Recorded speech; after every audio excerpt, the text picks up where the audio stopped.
So how are you? How is everything going? All right. Not great as it could be, but all right. How about you? Good. I've got a lot of getting like the back end of my website built, so that's all happening. It's costing me a fortune, but she's doing an amazing job, and I paid for most of these services before I left my corporate job, so it's like I kind of have already paid for the services. So I'm just like, let's do I whatever. love that you hired a woman to do it. She's great. Her name is Tony. Her account on here is Tony Travels. She does content about living abroad, but she's also a marketer, a digital marketing specialist. She's a coder, like website builder. She has a lot of skills, and she's really really great, and she understands how to like prep for a product, how to roll it out, how to like come up with like a plan, all that stuff. So it's very thanks Doc81 for sharing the live. Um, I know you're in your kitchen cooking somewhere. Your ungrateful 5 kids. Oh my gosh. But yeah, so this when I got back from hanging out with Mel in Rhode Island, and So fun. I love that y'all were able to do that. New England is lovely. It is a living up here in New England. It is. I thought of it as kind of like sleepy and boring. It kind of is, but now I'm sort of liking that. I'm like the whole kind of tucked away from the world, especially now. I mean, I used to live in places where never have an ice raids now, so I'm kind of grateful for being away from those places and spaces. But when I got back, what prompted this live, I was like when I saw a video of a creator. I don't think I'm going to name the creator because I don't think that is useful. But there was a creator who was criticizing MJ. Like I'll name the creator who's criticizing MJ for basically for her feminism not being intersectional. That was the basic, the crux of the criticism. And she was like reading passages from a book about intersectionality, and just saying, do better, whatever. And so I looked at I follow MJ. I looked at the last 2 or 3 months of her content, and I said to myself, is there anything that's weird? Is she doing any problematic crap? What's going on? And I just saw her usual stuff.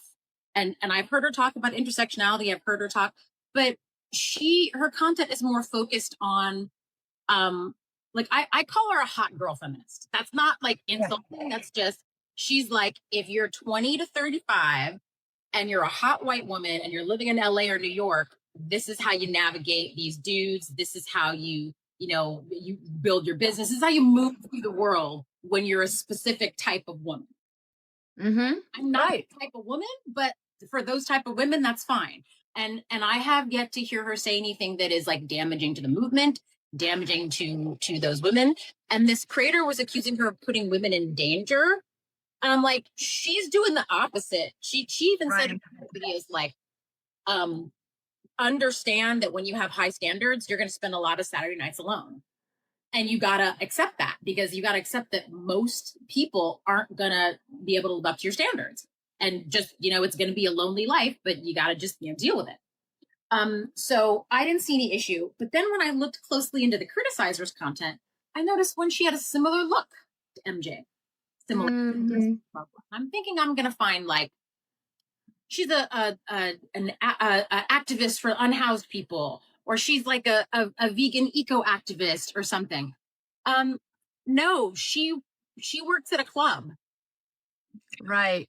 And she did a video that was almost exactly like one of MJ's videos, wearing one of those, what do you call those, like tight dresses from the early bandage dresses? Bandage dress. She was wearing like the same dress in like a get ready with me sort of thing.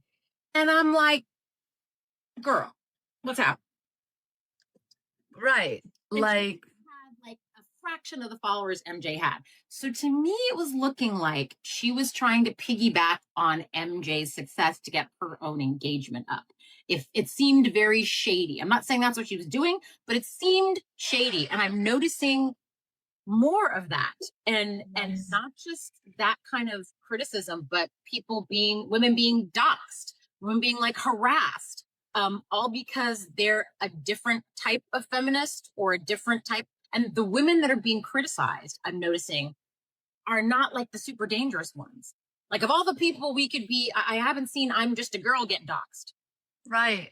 I haven't seen, which again would be wrong to dox her, but like it seems we're directing our vitriol kind of at our own, which is disturbing to me. I don't know. Like, what do you think? My biggest like surprise and shock with all of this is that, first of all, it has started recently. Like I've been making this content for a while. And I have never run into this type of like a dead end with women. Because the thing that concerns me the most is that this is all women. Like the criticizers, the like trying to take people down is all women. I am never surprised when men do this. I'm never offended when men do this. Like I get it.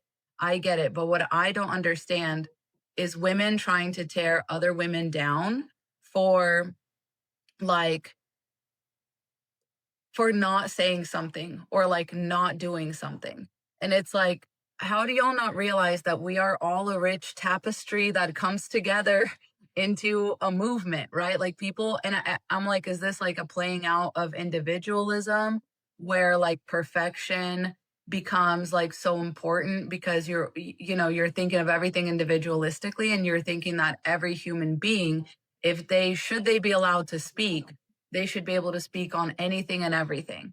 And sometimes it's like not your place, right? Like me, I got flamed for like not speaking out about things on Love Island that were happening between three women of color. And there was like, we know that Love Island gets edited. We know that, like, you know, we're not seeing everything. There's three phases to Love Island, right? There's the show, there's the post villa stuff, and then there's the reunion. Like, there's plenty of time to speak on things. But for me as a white woman, um, before I had any, like proof of like racist intentions or proof of like ignorance, right?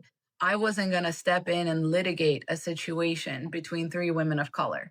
And then I got flamed for that. And I'm like, but I didn't say something, and I didn't say something for a week.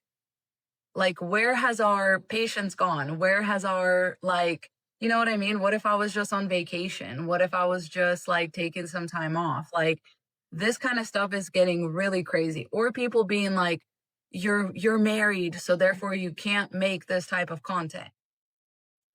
That's the criticism about you that pissed me off the most. Because you, Mel, Burb, I'm not married, but I do have a male partner. He's back in Chicago. But like the idea that because I get this criticism from like Black men for dating a white man. And I always think like, do they think there's some kind of privilege that is conferred by having like a D in proximity? No, seriously. Privilege doesn't transfer. Like with the white dude, I'm still Black. And with a male partner, I'm still a woman. I still have to deal with the stuff. The difference is, I think that the reason why y'all have more healthy partnerships is not in spite of the way that you think. It is because of the way that you think that you are able to maintain these healthy partnerships. But I also, you're also not out here promoting that people stay single or people get married or people, you're just saying that here's what's going on. Here's the landscape. And you literally end every video with stay safe. Like that's right. Stay safe because these people are crazy. And I don't I personally don't recommend people get married. If you're not already married, I wouldn't advise it, but that's not my business. And I'm not gonna think less of a feminist because she is married. If you look at the history of the movement, more than half of the feminists we know, the big names we know, were married.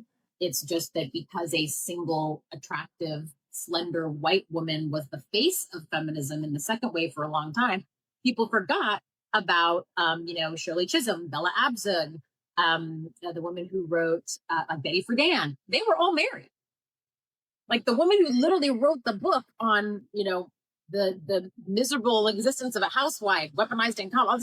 She was married. That's because she had that perspective because she was a very intelligent, educated woman who left her career, quit her job, whatever, had kids, and was bored as And so the majority of feminists historically have been married. That is, people don't understand. Most of them have had kids too. Mm-hmm. And one of our leading reproductive rights activists on this app and every other app, Vigilante, she's married and she is a mother as well. So it's like we're not this whole thing critiquing the institution and critiquing the way that we are expected to mother is very different from saying don't mother or don't marry. Those are very different. Yeah, the privilege is not transferable. It's not just, you don't get like a card like, oh yeah, oh look, there's a white D in your bed. Here's your privilege card. Like, no, it doesn't. I wish, but it doesn't work like that. It really does not. It really doesn't. You still do the same things. In fact, when you are aware and you have deconstructed, you actually have to do more work, because when these things come up in your relationship, you can't just, it's very tempting to just sort of settle in to the stuff that everybody expects of you when you're married. But it's very hard to like push back on every little thing, but you have to, because this is the only time I would ever say it's a slippery slope, because it is a slippery slope. This is the situation where it actually is a slippery slope. And you can very easily slide into complacency and slide into those habits, because it's not just the institution of marriage and the laws that accompany it. It is the entire cultural framework and the expectations of your friends, family, and neighbors that accompanies this institution that are very as strong or not stronger than the laws that bind you. There's a set of expectations that is very, very hard to push back on. And if you are married, you have to push back on them every single day, and from the outside and from the inside. And if you're willing to do that work to make it work, great. I'm tired. I'm approaching 50. I'm too tired. I don't want to do that anymore.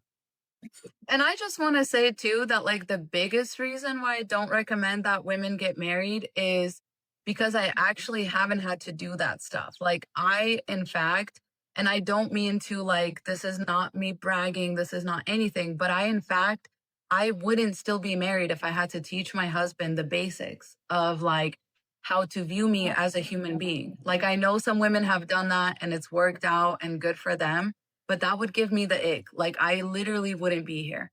And like, yes, are there things that he has realized about himself and held himself to an even higher standard throughout our marriage? Yes. But it wasn't like I was trying to teach him to like pick up after himself or trying to teach him to like view me as a human being or not to coerce me into things. Like that just was never part of it.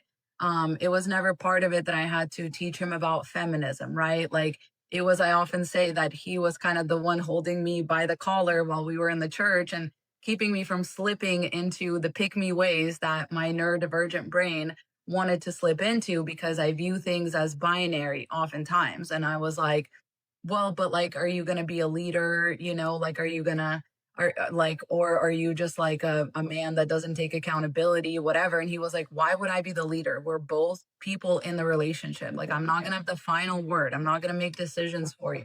He would argue about this with anybody who listened, like pastors, anybody at our church. And we mentally checked out from the church like a year or two into our marriage because of that, because people kept trying to push us to have kids or like, you know, whatever, but we were always on the same page. I never had to be like, listen, like, this is hurtful to me as a woman or like whatever. Like, I've never had to do that. And that's, it's the bigger part of why I don't encourage women to even look for it, because most women who have good relationships had to work for them. And I don't even want that for women. Like, you are better off.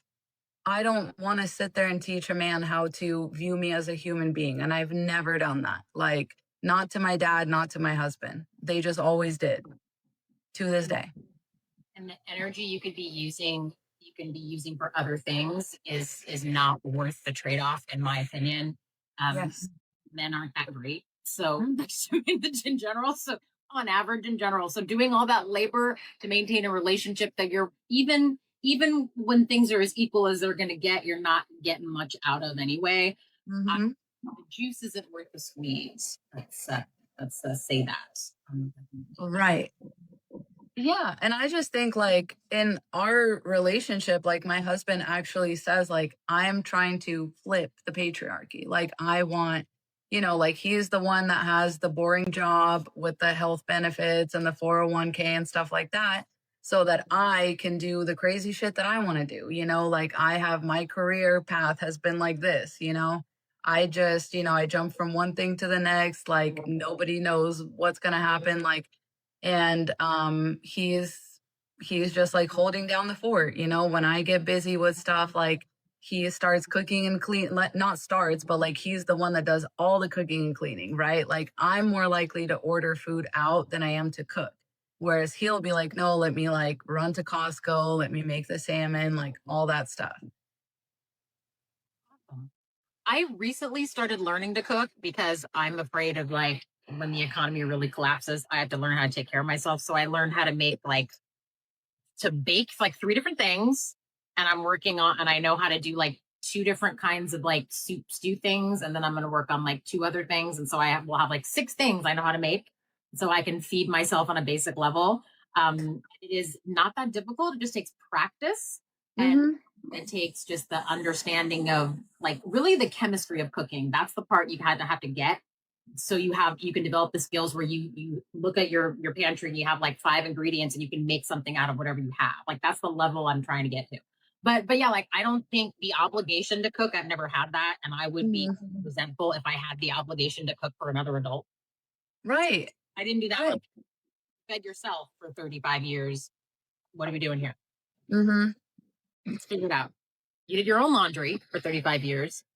And that was never expected. And whatever issues I had in my marriage, that part was never an issue. I did have a bit of weaponizing, a lot of weaponizing confidence when it came to cleaning, but stuff that was never a problem. But I think that we really on these apps we need to start developing some kind of framework for how we move in these apps. And I have one for deciding when to post content. I always ask myself, two questions. The first question is, am I adding to the conversation?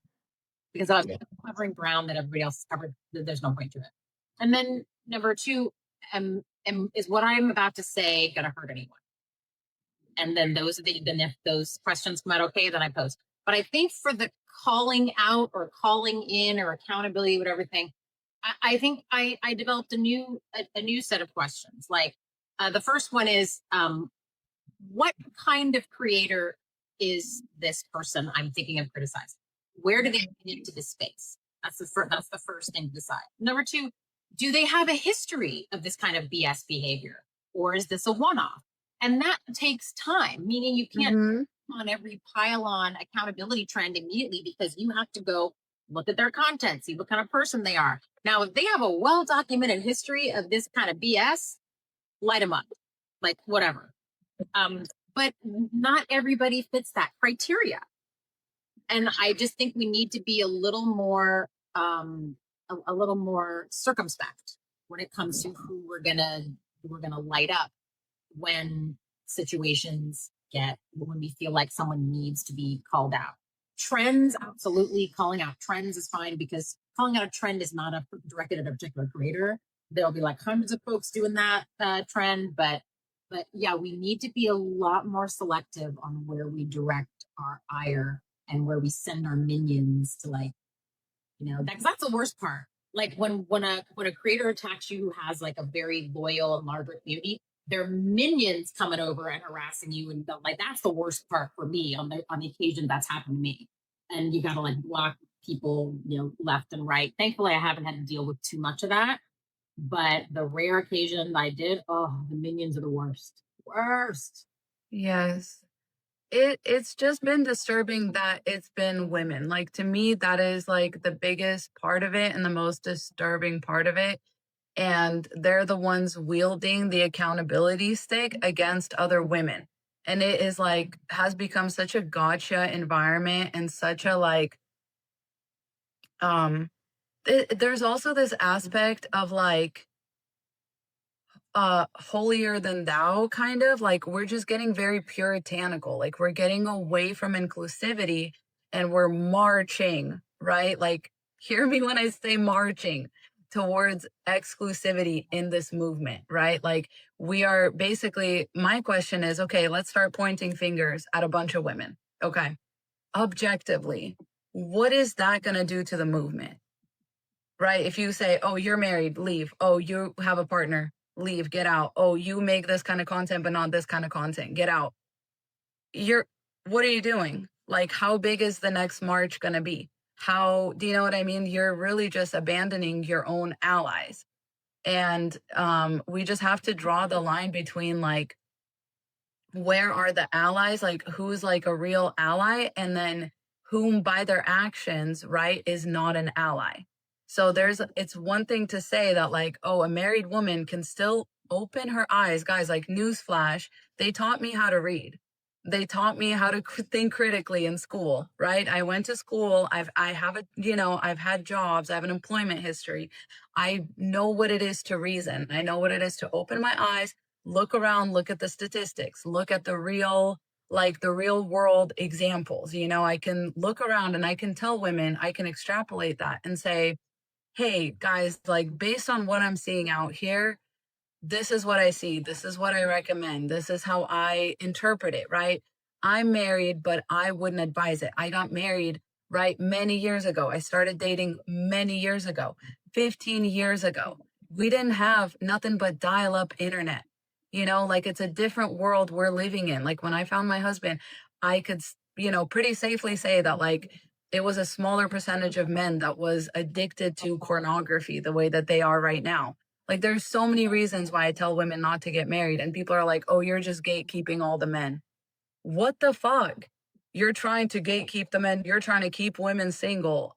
No, trust me. If the good men were out there, y'all wouldn't be single. Like, I wouldn't need to make this content. There's nothing I can do to keep y'all single. It's the men keeping you single. Like, because you're thinking critically, and that's good. But it's so exhausting, and it's being like, oh, but because you don't live this way, or, like, because you make content for models, right? Or because you have a niche, and you're not doing this, or you're not saying this. And it's like, I'm like, what? Supposed to do? Isn't she an actual model? Right. I think she is, or she used to be at least. Like, what other and just the whole thing of, like, oh, you can't make fashion content and talk about feminism. Isn't that the thing that we were saying about women? Oh, if you're too pretty, you're dumb. Like, Yeah. they don't realize that, like, what are we doing? Like, what are you really saying? You're saying that these two ideas can't coexist in the same brain. Like, it's just so it is so classic sexist language. And We're coming full circle. And I think that there are these kind of self-imposed, like, purity tests that we're imposing on other people. And Other women. Women specifically, yes, other women. And like, it is not serving us well. Like I said, if you want to read someone, there's so many pick-me's on this app you could go read. Like, Right. go read one of them. There's like a ton of them. Like, I think most of them have me blocked. But, like, for those of you who haven't had you blocked, like, direct that energy over there, because it is not helping us over here. But it also, like, feeds into it gives men more ammunition to attack us, because they're even women are saying this. Even like, they latch on anytime a woman says anything remotely similar to something that they say as proof that we are wrong, and that our movement is somehow flawed, or undermining the family, or I'm like, good. I want to. Like, I absolutely. yeah. Yes. Yeah. And I also want to undermine, like, a lot of other things, but it doesn't, like, just the, like, purity aspect of it. The, like, you must be perfect. Women must be perfect to be believed, right? So, like, we don't believe you because you're married. Like, oh, okay. like got it. Like that is so weird. Like we're so far, we've gotten so far from the actual goal of anything. And like my theory is that like it's kind of twofold. Like one is that people's lives are spinning out of control, and this is one of the only things that they can control. And it's very easy, you know, to get online behind a faceless little account with no reposts, no public comments, no public commentary, nothing. Just hop on there and be like, oh, you know, what about you? What are you doing? Like, how is this? Like, whatever. So that's one aspect of it. And then somebody has brought up in my comments that like Gen Z kind of grew up being or feeling monitored like their whole life. And they feel like it's just the surveillance being transferred onto other people. The surveillance that they feel, they're kind of like applying it everywhere else. Yeah. Yeah, the 25 plus thing is just for guests on the panel. Y'all hate decks. I think that was a default thing that I had up there because on the occasions I go live on my own account, I usually talk to men and Christians. And you're lucky if you get one over 25 that can think worth a damn. So we definitely don't talk to people under 25. So I think that's like just the default setting I have for my account. Gotta form that frontal lobe. If they're above the 30, actually, I think, because this is crazy.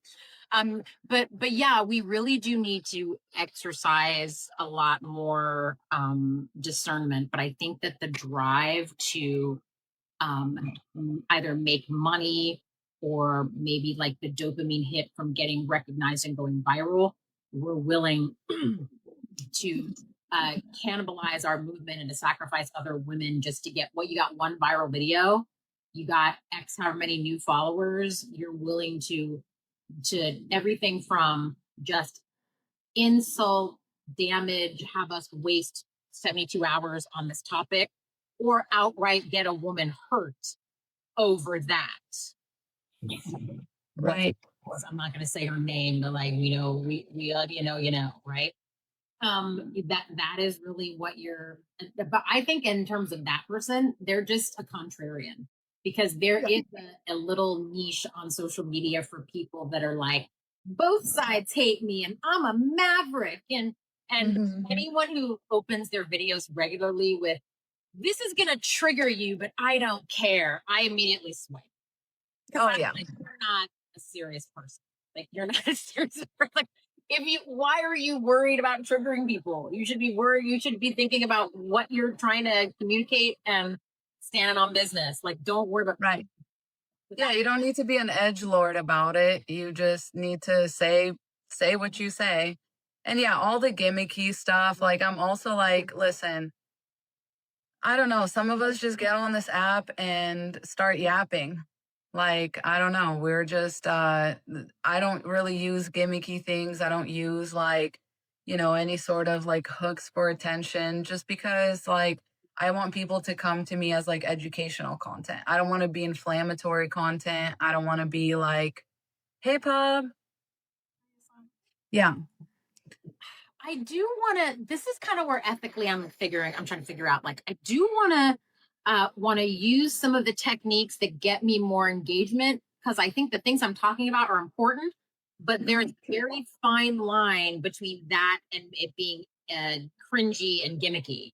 And I want to step over that line. So myself and my brand strategist were kind of working on like what ethically fits my personal comfort level, what's consistent with me and my brand, but what would gain me the kind of success that I need to support myself. Because I don't got a corporate job anymore. So I need to, this is going to support me. It needs to support me. And so I'm building the infrastructure for it now, but it needs to be a going concern, as they used to say back in the day. This business needs to be a concern. So the way to do that, I know there's a way to do that because I don't believe that producing quality content, whether you're at a major news network or a major entertainment network or you're a content creator, I don't believe that quality is anathema to profit or to success. I don't believe that is true. I don't believe you have to sell your soul in order to eat. Like you shouldn't be. I refuse to live in a world like that. So I'm going to find whatever that space is where I'm comfortable but my business checking isn't overdrawn. I'm going to find that space and be in that space. I know you will. Speaking that, name it and claim it, baby. Speaking that over your life. A lot of money going out. But yeah, so that is kind of what I've been noticing in that trend district. I don't know how to address it or stop it, like outside of doing this. Like what is the strategy? Like, you have any ideas? Well, yes, I have some thoughts. I just want to address that Public said, you're extremely inflammatory, YV, and that's a good thing. I always hope to be inflammatory towards men. I do get concerned when and I love that. I love that I'm inflammatory towards them. I know they crash out. That's the thing I expect every time. That's not surprising to me. I'm wondering when it became inflammatory to other women for a married woman to speak on this app, for a married woman to open her mouth and say, hey, have y'all noticed this? Like, hey, like, I'm just, noticing trends around this, or, this is why I wouldn't personally recommend getting married. I don't even make that kind of content, though, honestly. It's just like the critique of men's behavior. What I think for you that might set people off, particularly if you have an American audience, you are from Eastern Europe. And Eastern European people roll a totally different way. Like, they're much more direct. They have much lower tolerance for bullshit. Every single person from Russia, Ukraine, Belarus that I've ever met has that similar sensibility. And that is very off-putting to Americans who require, sunshine blow up our ass every day for us to feel comfortable. That is an adjustment that we have to make when we listen to someone who grew up in those areas talk, because it's not, you don't sugarcoat things. You really don't. I mean, I don't do that either, which is very un-American actually of me. That I'm told growing up in this country is a problem. I don't do that. I'm too direct, and that is a very unfeminine. Yes, they hate that. And other places, but that is something people have to sort of get comfortable with. I'm not going to soften my language or my approach or do the trad wife ASMR voice. Well, I might do that once just for fun, like insert someone in the ASMR voice. Sometimes I do it online. You have a great voice for ASMR. Don't sleep on that, honestly. On lives when I'm on panels with men, and I just call them misogynistic, and I just whisper, what you're saying is incredibly terrible. You probably never satisfied a woman, and I'm very, very sorry that you're sad. But that's amazing. As you should. I don't do that like to make people comfortable with what I'm, saying. It's just, Clark, it's the straw man stuff that they don't even really realize they're happening. But I just feel, I hate that like so many women are falling into this trap, and not just the women making the content, the women liking it, sharing it in the comments, saying, like that, oh my God, I'm so glad someone's talking about this, and you're right, she's a total fraud, blah, blah. Like, it's that. That's what I'm trying to talk about. It is, you're not, you're what is to gain from the observer that's in the comments feeding that beast? Like, what are you really gaining as a woman, as a, what is the world gaining by you doing this? I don't know. I don't see any advantage either to you or to anybody else in the movement from that kind of behavior. Right. But then people will say that we, quote unquote, did the same thing to a certain individual. And I'm like, okay, but see, that is where we have to draw the line. Like, she's MAGA. That's what I'm saying. Like, that's literally like being a married feminist and being MAGA. Like, you literally voted for a rapist. Like, that is not the same as the bandage dress is back. Like, you think those are the same thing? Like, just the idea. I think she wants everyone else to think those are the same thing because it's projection and it's like trying to save her own ass. But Yeah, so Public said they always try to find a reason not to listen. That's when they pick apart your personal life. Some people are saying like jealousy. I think it's more of like, yeah, a sense of superiority. And I do think maybe it is like trying not to listen, but I fear it's evolved into like finger pointing. It's kind of like how Christians will do it. Y'all know that joke about like, man was about to jump off a bridge and like another man comes up to him and he's like, wait, don't jump. Like, have you heard about God? Like, are you a Christian? And the other dude's like, oh yeah, I'm a Christian. And he's like, oh, that's awesome. So like, are you, I'm a Baptist. Like, what are you? And he's like, oh, I'm a Baptist. And they're like, oh, awesome. Like, they're like, what kind of like church, what denomination of Baptist? And it's like, oh, I'm this kind of Baptist. And like, then they just keep going. And finally, the other dude asks, like, well, is it the convention of 1819 or the convention of 1817? And the dude says 1817. And he goes, die heretic, and pushes him off a bridge. Like, it feels like we got to that point. Yes, it is. And I also feel like in the discussion, like you can disagree with another feminist about something and have it not end up like a Real Housewives reunion. Like, right. I think you and I agree on pornography. We have different views on that, but it's never been like a takedown of, Teresa's wrong on pornography and here's why. Like, there's never been anything like that. It's just like that, and that is one of those issues that, of all the issues that would divide feminists, I would think that the knockdown would be about that. And right. This other stuff, like, because that at least warrants a serious discussion.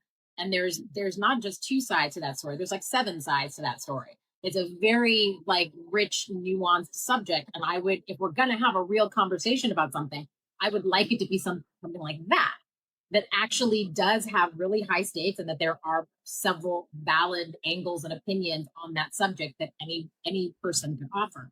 But no, we're talking about she's married and she's too pretty, and she uses moisturizer that's too expensive, or she wears makeup, or she does, like, or she wears a bandage dress, or like she goes on dates. It's like, okay. And like, then those dates get used as like experience, as a teaching experience. Like, going on dates is for God's strongest soldiers. You know what I mean? So they can return from the battlefield and tell the rest of us why we shouldn't do it. Like, why it used to be viewed like that too. Like, and also the video that a lot of people are flaming MJ for, that she said, only baddies approach me, or whatever. Only baddies approach me. Yes, she's made that video before to no criticism. She made that video last year. I feel like she makes that video every year because she lives in motherfucking LA. And yes, like you said, like when women, when model-esque women, like they can spot each other, right? Like, not a lot of people come up to me in real life because I don't live in like a city that is like a lot of other people live in, that a lot like other influencers live in. Like, she gets outside too. I never go outside because I live in a very rainy place. Like, she's outside, she's socializing, she's at parties where they're taking pictures. She's that kind of girl. She's on the invite list to all of the things. I barely leave my house. Exactly. Which I'm fine with, but like, we have different lives. And we have a different niche, right? And it's like, also the place that you would come from, speaking to like other women that are in that niche, like other models, you have to think of it like outreach, right? You have to think of it like, you can't hit them with intersectional feminist theory. Like, you know what I mean? It's just gonna like, there's levels to this. There's a conveyor belt to this, right? There's that whole like, it's validation for women in different stages of the process, right? You may feel on your decentering men journey, like you may just get tired of going on dates. And so you go to a creator who makes content about going on dates, right? And validates how you have felt on these dates, right? Because a lot of times people don't validate each other in real life. Like, you'll go on a bad date and your mom will say, well, all men are like that, you should marry him. You'll go on a bad date and your friends will be like, oh, just give him a chance, So it's very validating for women to hear all levels of this type of content, no matter how, you know, like where it starts at. Like, and you can't like can't if you start at the advanced level, if you start with the intersectionality thing, you're going to be preaching to the choir. Because if someone's receptive to the message, they've already done like a lot of the work.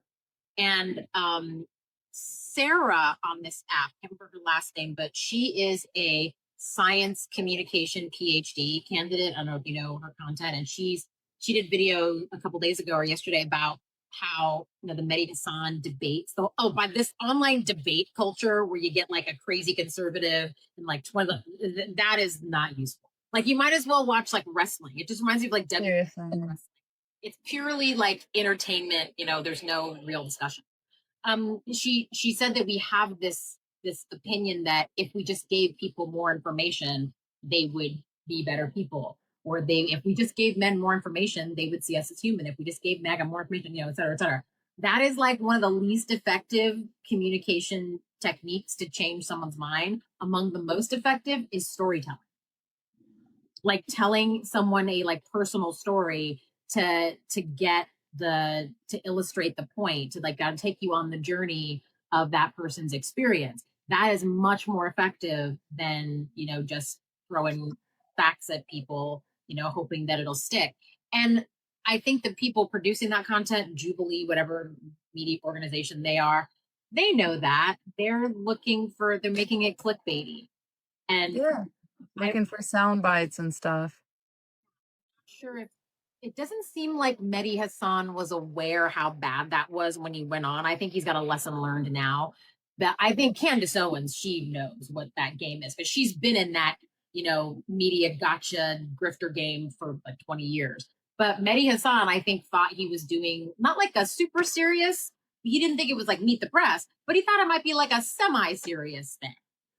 And he was just kind of just trolls, yeah. Yeah, that it was just sitting in a room with 20 trolls. But I do feel I do feel like we need to get away from these old models and realize that we're doing these for entertainment and for clicks. And the more we turn it into a fight, the more we position it. It's not a real discussion. It's not trying to understand or empathize with someone's position. It's just people coming in for the fight, for the knockdown drag out. And that, I don't think that's useful. No, because like, where is that going to lead? Like, you're throwing fists, you're throwing punches. Okay.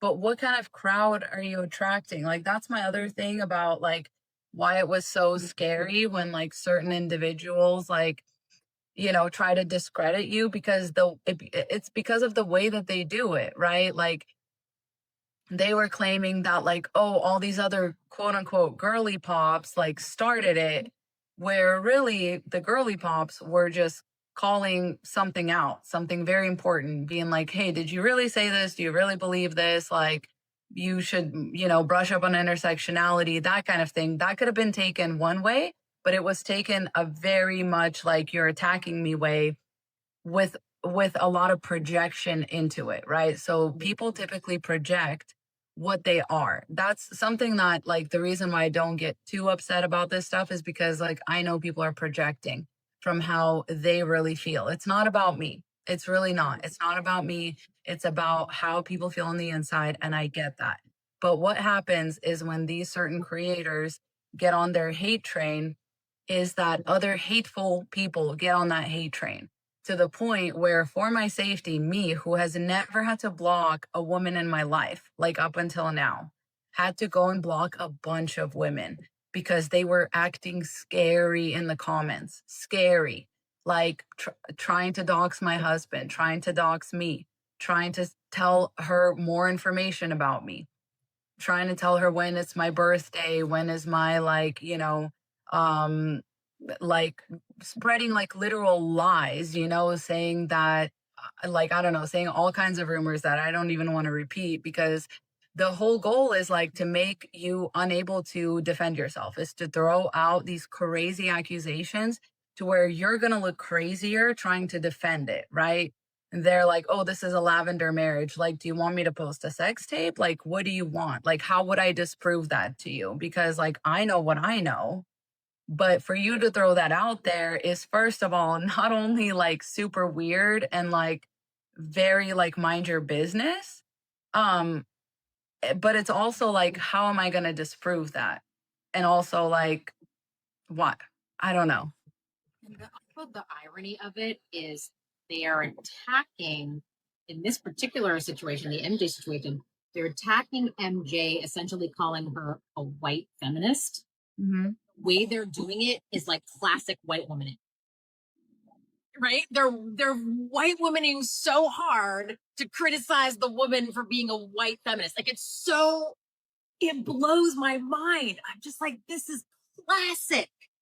It's classic white womaning. Like just y'all. And y'all police yourselves harsher than any of us ever could. They are the culture of like white womanhood is brutal, and they ostracize each other very easily and quickly, and they're brutal about it.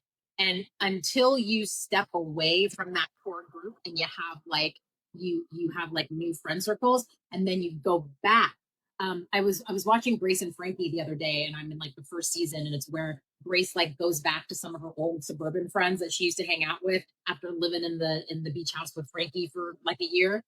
And she realizes, being away from them, how just freaking horrible these women are. And they're those kind of women. And she just eventually just walks out. They are the way that they treat each other. How could we expect them to treat us any better? Because they don't even treat each other well. Right.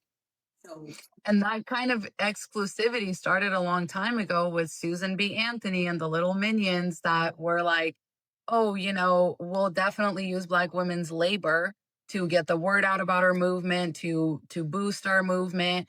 But when it comes to actually marching and like being visible, we can either have a Black procession or a white procession or no procession. And this is exactly what's happening. Like, it's literally like, oh, you can be a feminist, but only if you're a feminist like this, like this, like this, and like this. Oh, okay. Well, there you go. Like, that's that white woman like exclusion. Whereas like intersectional feminism and the actual fucking matriarchy focuses on ultimate all like inclusion of everybody. And just as long as it's not hierarchical. And that way men can be included in it. That way, like, everybody can be included in it. It's just it's a system where everybody is met based on their needs and not some other kind of like weird puritanical or like meritocracy, right? The patriarchy is ultimately a meritocracy. And that is like when you reinforce meritocracy with other feminists and you're like, you're not good enough because of this. You need to be like this. You need to do this. It's like, oh, okay, we're trying to build, like, this is what I've been saying. I've been trying to ring the alarm bells about this as a white woman because I'm like, I noticed this kind of cropping up a while ago. And I'm like, this white women don't care about toppling the patriarchy. They do not want a matriarchy. They do not want to be equal with other people. That is their worst nightmare. They've been waiting for their turn. They've been waiting for their turn to be the leader, the I don't even want to say it, but yeah, like that's basically it. The exposer, the age of Aquarius, like all this kind of shit. Like, you want to lead the movement and you want to be the only one to lead the movement, when in reality, it is going to take all of us women to even make a dent. Like, the patriarchy is a very strong and powerful system. But it's like, even back in that day, if Susan B. Anthony wasn't such a dumb fucking bitch, like, sorry, but like, if she wasn't, the men would have actually lost. You know what I mean? If all the women came out and marched, the men would have a reason to fear. They would have a reason to actually give everybody their rights. But it's like, because you withheld, you're withholding. Like, that's the white woman, like, MO, withholding. the attention. And if we would have been inclusive from the start, we could have won this thing 200 years ago. We could have won. Wouldn't be having this conversation. Yeah, if like Dolly Madison and Abigail Adams were sitting here right now, I'm like, y'all could have fixed this from jump. Like you could have just and your husband's letting like perfectly enjoying all the wealth you were getting from the slave trade because whose ships were shipping people back and forth? Those ships came out of Boston, a lot of them. So like you just want the power. Who is asking? I don't know who this person is. I'm not no co-hosts decline. People are asking the co-host. I don't know who that is. But yeah, it is like I am just so the amount of missed opportunities that we had. And like the moment that y'all got free, you were like, great, I have a career. And then you exploited a Black or brown woman to do all the labor instead of saying, why isn't my husband doing this stuff? Or why is it so expensive to do this stuff? Why, like, instead of asking the real questions, you were just like, all that labor on a black woman. And then when we started going to college and we weren't as cheap to employ anymore, then you had, oh, let's get a Mexican woman or a Polish woman. In the Midwest, there's still a lot of those jobs are done by like white Polish women, the immigrants. That's what I mean, is it like only escalates. It only starts to affect more people when we do this. Like it's fucking crazy making that we are like moving backwards so rapidly. Like I swear when I got on this app, it felt like it was forward progress. And right now it feels like I'm just fighting for my life to explain the basics to people. The very fucking basics. Like by excluding more women from the movement, you're going to have a smaller movement. It's going to be ineffective. Like you couldn't have paid the CIA couldn't have paid anybody to do it better than we're doing it. Like honestly, there's no need to like infiltrate the women's movement because here we are. The reason why I think what drives that particular kind of whatever you want to call it, boss bitch feminism, pink patriarchy, whatever you want to call it. I think one of the drives is that they don't have what it takes to exist in the world that we want to build, and they know it.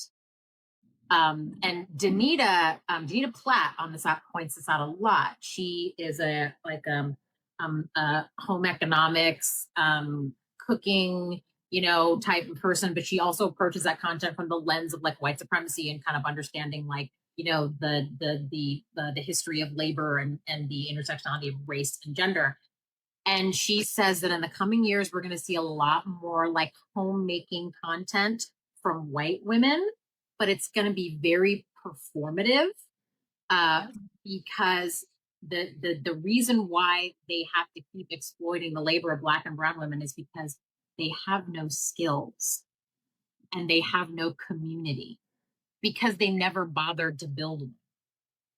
So they, yes, our communities and use that to do the heavy lifting while they go to space for 15 minutes or whatever. I mean, yes. It's all about like outsourcing it and like just not facing the actual reality of what it takes to build this kind of community. And then when they are faced with that reality, they just would rather not. They go into a different direction and it slows everybody else down. But yeah, my frontal lobe just grew. That's really that's how I feel every time I talk to Therese. They've never had to. That's the thing. We've had to, like, y'all were run by the USSR for as long as you can remember. So you had to like come up with something. We were owned for 400 years. It was by necessity. We had to develop these skills and build these communities.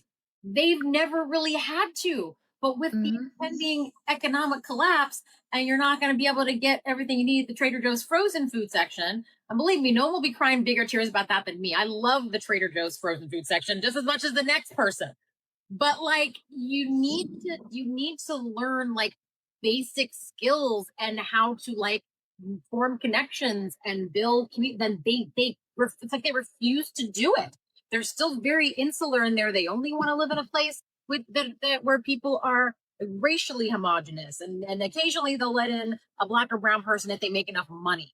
Like they're very like racially homogenous, economically homogenous, and they still cling to those tropes of like, oh no, don't move to that neighborhood. That's dangerous. I can't tell you how many like upper middle class white women, when I was married and we were living in Chicago, were telling us that Rogers Park, that neighborhood in Chicago, was a ghetto. Rogers Park and Edgewater were ghettos. Anybody who's from Chicago and who's listening right now, major side eye. Like Edgewater, Rogers Park, those are perfectly fine neighborhoods. It's not the West Side. It's not, or even parts of the West Side aren't really the West Side. But just that whole, they still have this sort of NIMBY idea. Like they're the first people at the city council meeting to, resist the affordable housing plan. They're the first people on the zoning board to keep the residential zoning where you have to have a minimum lot of like 2 acres or something. Don't get me started on stuff in New England. I'm trying to do like a women's communal living thing up here, and the zoning laws are crazy. And women up here defend those zoning laws, even though they primarily attack single women and people who aren't rich and Black and brown people. And they are the first people, the moms for liberty types, they're the first people at the city council meeting saying no. Yep. Again, because they think it's going to pass them by. Like they think that their privilege will once again protect them, but it's like, no, trust me when I say we have run out of people to exploit, and it has come to our white women's doorstep, and that's when it's reached the top. It's never going to touch the white men, right? So it's like that's when it's reached a boiling point, because like I was thinking about this, and it's we've just have never, like, this started with the tabloids and like Britney Spears and like all this kind of stuff. And when those women spoke out, Princess Diana, right? When those women spoke out and said, hey, this is too much, you're attacking me too much, you are like assuming things about me that I can't defend against, like this is really, really bad for us. And nobody listened, because it was fun to pile on the women, right? It was fun to see who lost or gained 2 pounds, this week. It was fun to see like who's got the flabbiest butt, who has the most cellulite. We got a new victim this week. Jennifer Love Hewitt came right carpet to promote. There's a remake of I Know What You Did Last Summer, and she looks just like a normal person, just like a normal lady in her 50s or 40s who's had like 5 kids or something. And when I first looked at her, I was like, damn, that ass, you look good. She's always had like the big boobs. She's always been like kind of full up top, but now she's got like the thing on. I think she looks great. But again, it doesn't matter what I think because I'm just a person in the world, but whatever. But all the people in the comments talking about like fat shaming her, all white women. Exactly. It's just so. But yeah, they really, really go at. They really go at your own. Like, yes.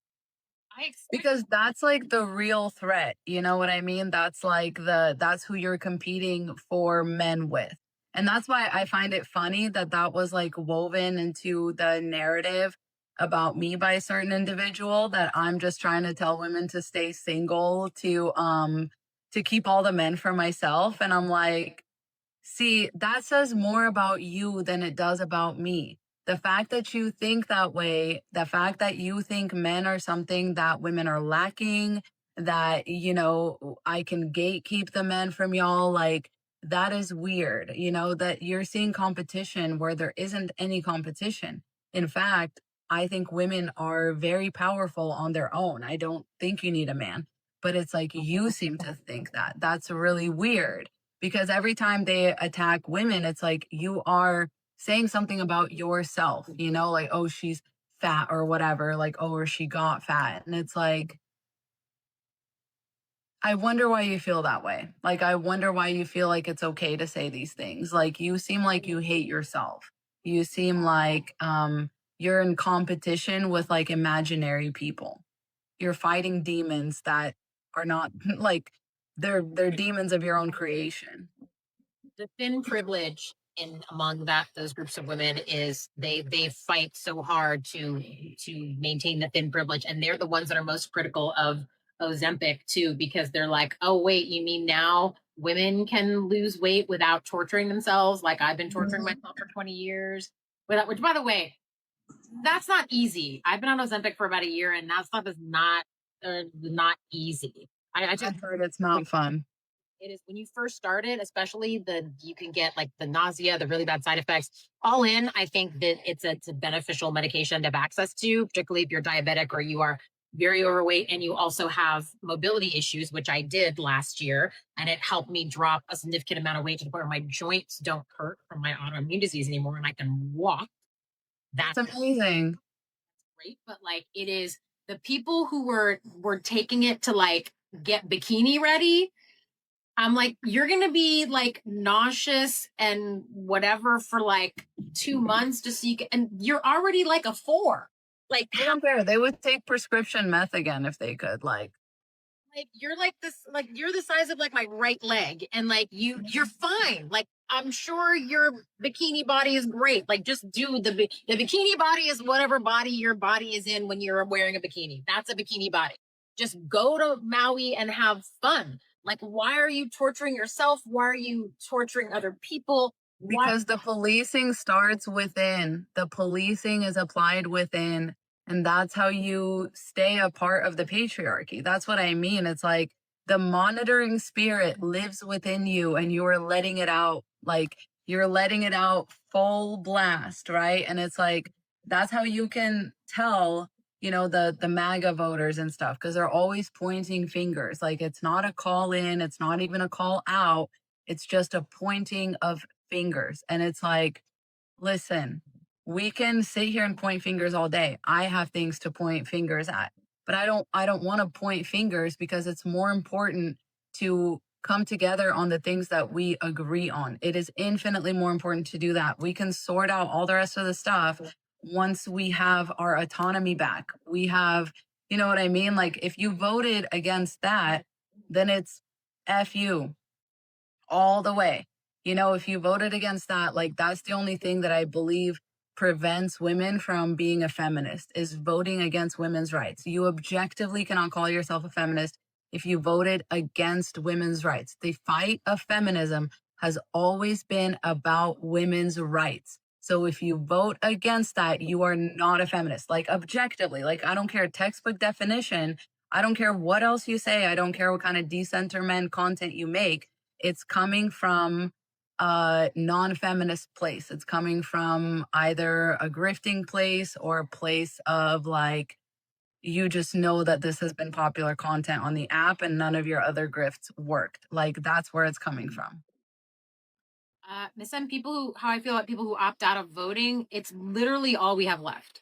Literally. The only we have left. So like what do you think you're proving? What do you think you're and are there are a lot of people in 2024 that didn't show up. Yeah.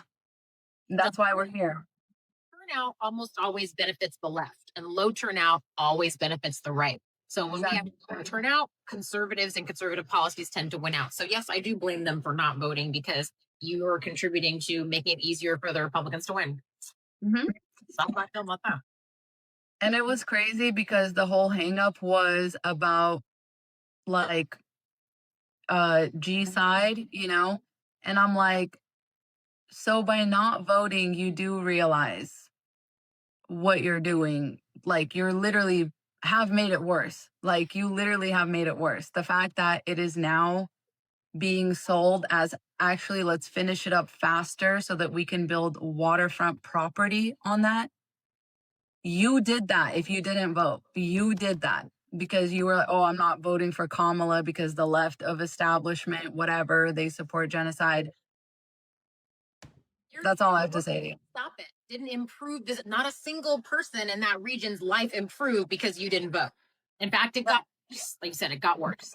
So it's like, just like we can get to that. I would ride her ass forever on it when she's in office, but like, what are we doing here? It's just, and they think that they're some sort of like high and mighty, super moral person for not whatever. You look like a clown. Like, you look, not only do you look stupid, but you look mean. And the empathy that you're constantly saying everybody should have, you look like you don't have any. Couldn't agree more. So yeah. And instead of, but to the women who are always up in the skinny thing, instead of worrying about your fupa, worry about what's worry about what's on page. You're going to your appointments. Important shit. Stop worrying about ridiculous stuff. Do you need to go get your tube side? Because we're in this weird climate now. You know they got the O pill over the counter now. You need to stock up. You can get the AB pills from a pharmacy in India. And you can stockpile. If we're gonna worry about those parts of our bodies, let's have a real discussion to worry about the shit that matters. Okay, sorry, I cut you off. No, 100%. Yeah, I'm getting so tired with this, but I feel like I'm actually developing a course right now. Well, not a course, but like it was going to be a course, but then I realized people don't like to learn. So I'm like, just do a series like you did with your Red Pill series. I'm like, okay, I'm just going to do like a series. It's like quasi educational, but it's going to be, and there's going to be several different topics. I'm gonna start with feminism. That's going to branch out, and I'm currently outlining and building that now, and it's going to help people figure out, not only understand the history of the movement, but figure out where they fit in the movement. Like, what kind of feminist are you? And who, like, what are your values? To which wave are you most similar to? Which subset of each wave? And if you are in this subset and you want to be in this subset, how do you get there? Like, what's the other work you need to do? Like that's kind of what it's going to be. So that is, I'm really excited about getting started on that, because I feel like fundamentally, even people who say they're feminists don't even really understand feminism completely. They don't understand the movement. They don't understand the major tenets of it. They don't, like, there was this comic who has a podcast. You should have a license to have a podcast. You should have it's like a driver's license. I agree. So she had a podcast and she said, I really love Gloria Steinem and all those women, but they never considered mothers. The problem is those women didn't have any children. As I said earlier before, like more than half the feminists were married, and most of them had children as well. The women who wrote the Our Bodies Ourselves, the Boston Medical Collective, whatever, majority of them had kids. So it's like you clearly know nothing about that movement, because if you think Gloria Steinem was the only woman in it, she was just the poster girl, and because they knew they had to have a hot girl poster girl. Right. If then were now, it would have been MJ. MJ would have been the face of the second wave. If then were now. Oh, seriously. To get to pay attention, sometimes you gotta have like a thin white woman at the front. Just like when in civil rights, you can't have a dark-skinned pregnant teen doing being the face of the Montgomery bus boycott. You got to have a high yellow, like, older lady who's just in a lovely hat, just trying to get to work. Just trying to get to work. You have to. The optics matter. Exactly. So yeah, if people who don't, and Americans specifically are at like what an average of 6th grade reading level, the average adult. I was listening to I think it was your podcast the other day, to Audacity, where you're talking about how like dumb the American education system was, and like how you were your first day of like 5th grade or something, and you were just like appalled. 6th grade, and you were just appalled that you were like, what? Like, I've done algebra. Like, what's going on? Like that, it's the level in my mind. Most people just don't want to know. Not about the history of other countries, but we don't even know our own history. But people, because it is 2025. What's next year? 2026, the 250th anniversary of the signing of the Declaration. We are going to have so much patriot myth crap blown up our ass in 2026. Just be prepared for all that propaganda. I think they have big things planned. I think they're gonna like do some major scary changes on. If you're not following Tad Stormer on here, the public historian, he's got a book coming out next year called A Resistance History of the United States. And him and other historians are really pushing back against this sort of patriot myth. And he's a very good person to follow. I'm like already bracing myself for the talk about the relationship between Thomas Jefferson and Sally Hemings. The relationship.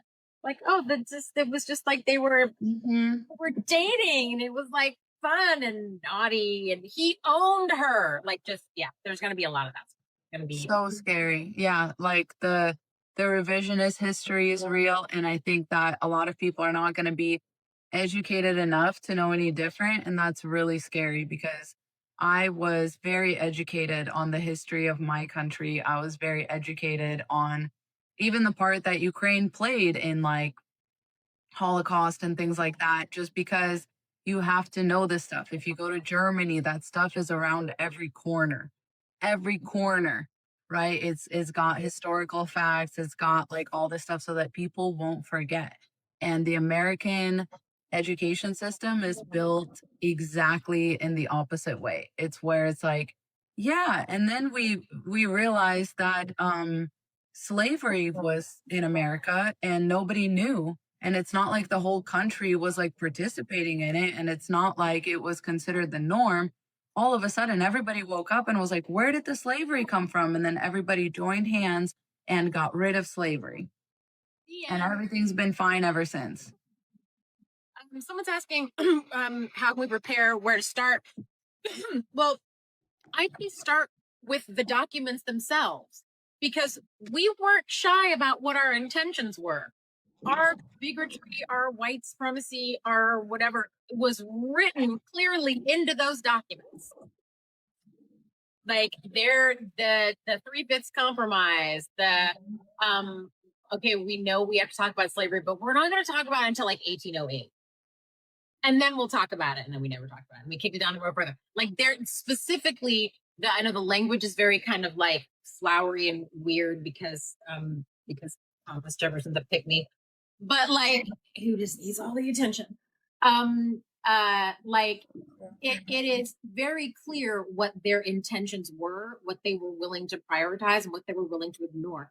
If you stop the preamble,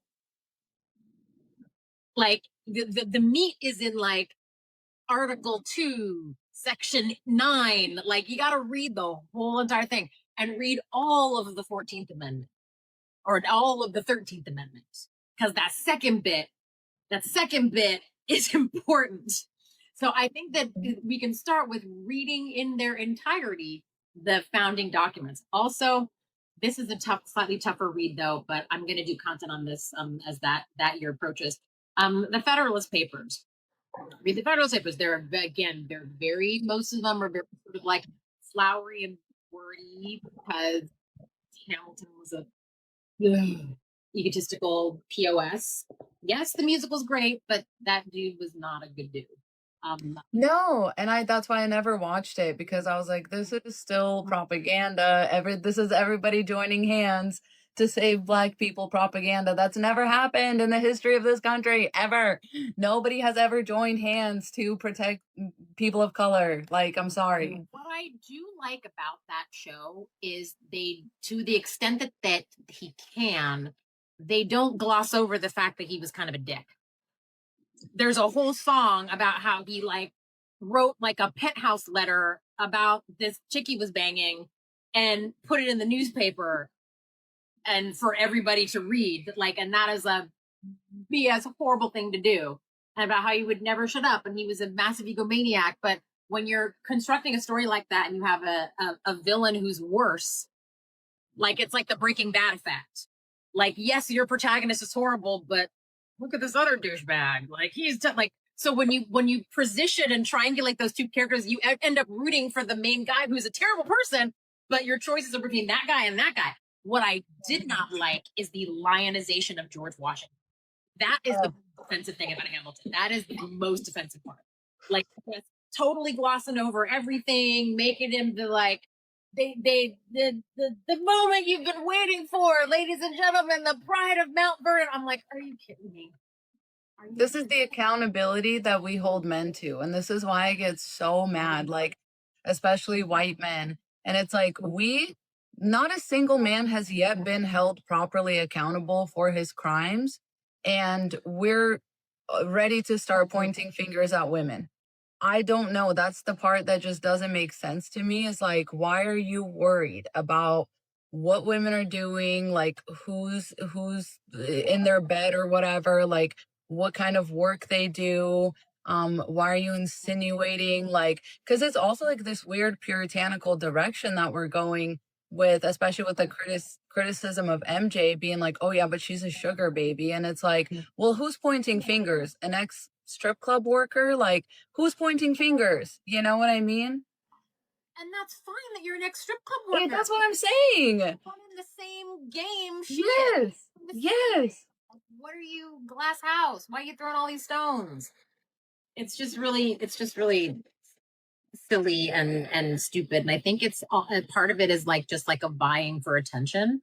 Like there's this whole, we are triangulated against each other to compete, not just for men, but also for like jobs and stuff. So because if you still support the hierarchy system, you think, okay, there's only room for one of us at the top, and I'm gonna be that bitch, and this other bitch is not want her to be. So they're like vying for those one or two spots in the C-suite or in the with who gets the affiliate marketing deal or whatever, not realizing that there is enough space, there is enough for all of us to kind of do our thing. Like I'm not in competition with you or Burb or Mel or anyone. Like, and we've never thought of it that way. And I have no problem like sharing, tips and tricks, and Burb and everybody is really good about that. There's always someone in the group chat saying, hey, I discovered this new thing today.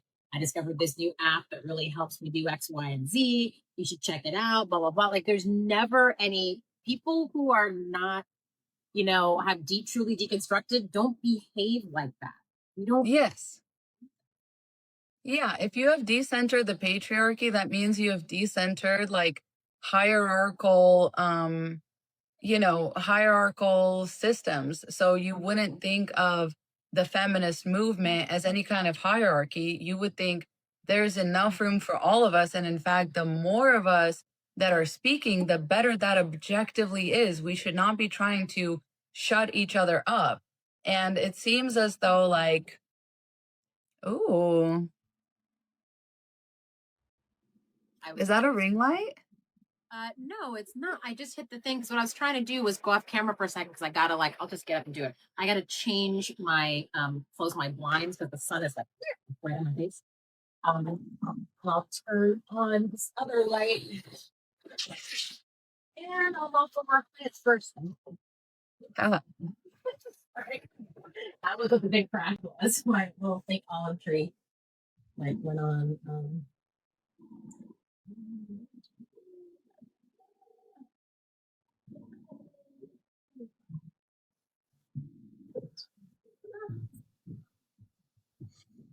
Maybe use this. oh, we have a good question in the chat. So, what do we even mean by accountability? I think that's a good question. I think once you've made a mistake and it's been brought to your attention, apologize in a real way. Don't do the I'm sorry I offended someone. Like I screwed up real bad once recently. I accidentally called an Irish woman English. And that was a big to do. As it turns out, there was more drama with that creator, but I'm not gonna get into that now. But my initial mistake, and it was honestly an honest mistake. Like I'm aware of why. And the minute I realized it, I was horrified. Horrified.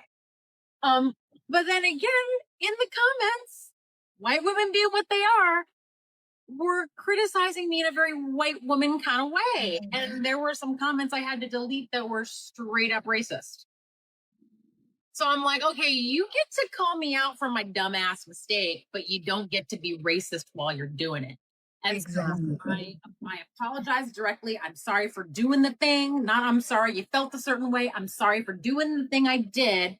And here is my explanation of like, I do actually know something about your history and I understand the import of my mistake. So I did like a brief summary of the history of the English behavior against the Irish and the famine and how it was manufactured, just like a little what I could do in 10 minutes. I went as deep as I could to get the point across. And I was like, yeah, see, I know your history. And if you knew mine, my people's, you'd understand why that crap in the comments is not cool. Yes. But yeah, so you do have to apologize. And because of, I think, the gravity of that situation, also because of the content that I do, I did a little thing to, like, talk a little bit about the subject to show that, yeah, I actually am aware of what's going on with this. I know about it, and I'm very, very sorry. But I think it depends on what kind of content creator you are, the particular nature of the offense, how serious it was. But it always starts with a real apology. That's the first thing. You should always start with a real apology. Yeah. An example from my tenure on here is one of the early videos I made was about like Shira 7. And then I got another question about Shira 7 like later on that was asking like, so sprinkle sprinkle is the way for women then.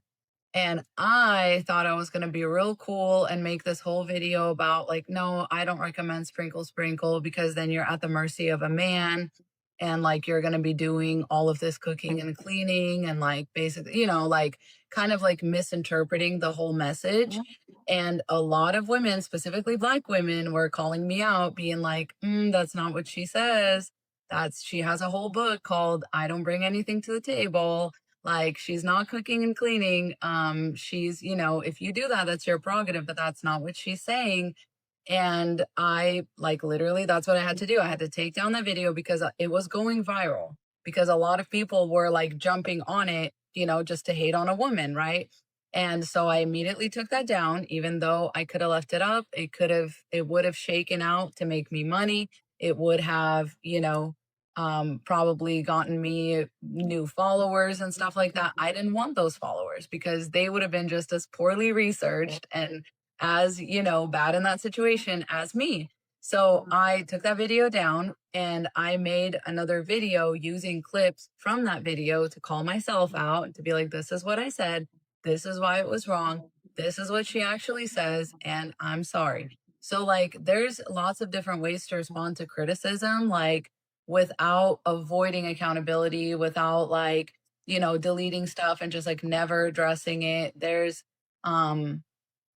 are ways, and it's not that hard. It's really not. Yeah, it just takes like you gotta be an adult and, what do they call it? Take your medicine and like realize, take your medicine and move on. And it's horrible. It's humiliating and you feel terrible. Once you realize your mistake, it sucks, but you have to like sit with it and experience the uncomfortableness. And the problem with the Wahite women is that they don't like being uncomfortable. So they will defend what they did, even though deep down in their Lululemon soul, they know what they was wrong. Lululemon soul. But they don't want to be uncomfortable because if you acknowledge you're wrong, you have to deal with all those uncomfortable feelings that come up when you make that kind of mistake. And they don't want to deal with those uncomfortable feelings because they don't like being uncomfortable. That's why you can't say vagina at brunch. Like, they don't want to feel comfortable. Like they don't want to, like, it's just so like, what can I talk about at this event? It's like, is it Yes. like they get very, but yeah, that's what it is. They don't like feeling uncomfortable. It is what it is. And that's one of the things that I realized too as a white immigrant is like kind of like what you said earlier. It's like I'll come out and I'll say something that I think is perfectly normal. And then people get so uncomfortable. And I'm like, oh, like tough crowd, like I don't know. Like they look at you and on the first glance, they think you're like original recipe English white woman type, that sensibility. And when they realize, oh no, this is something different.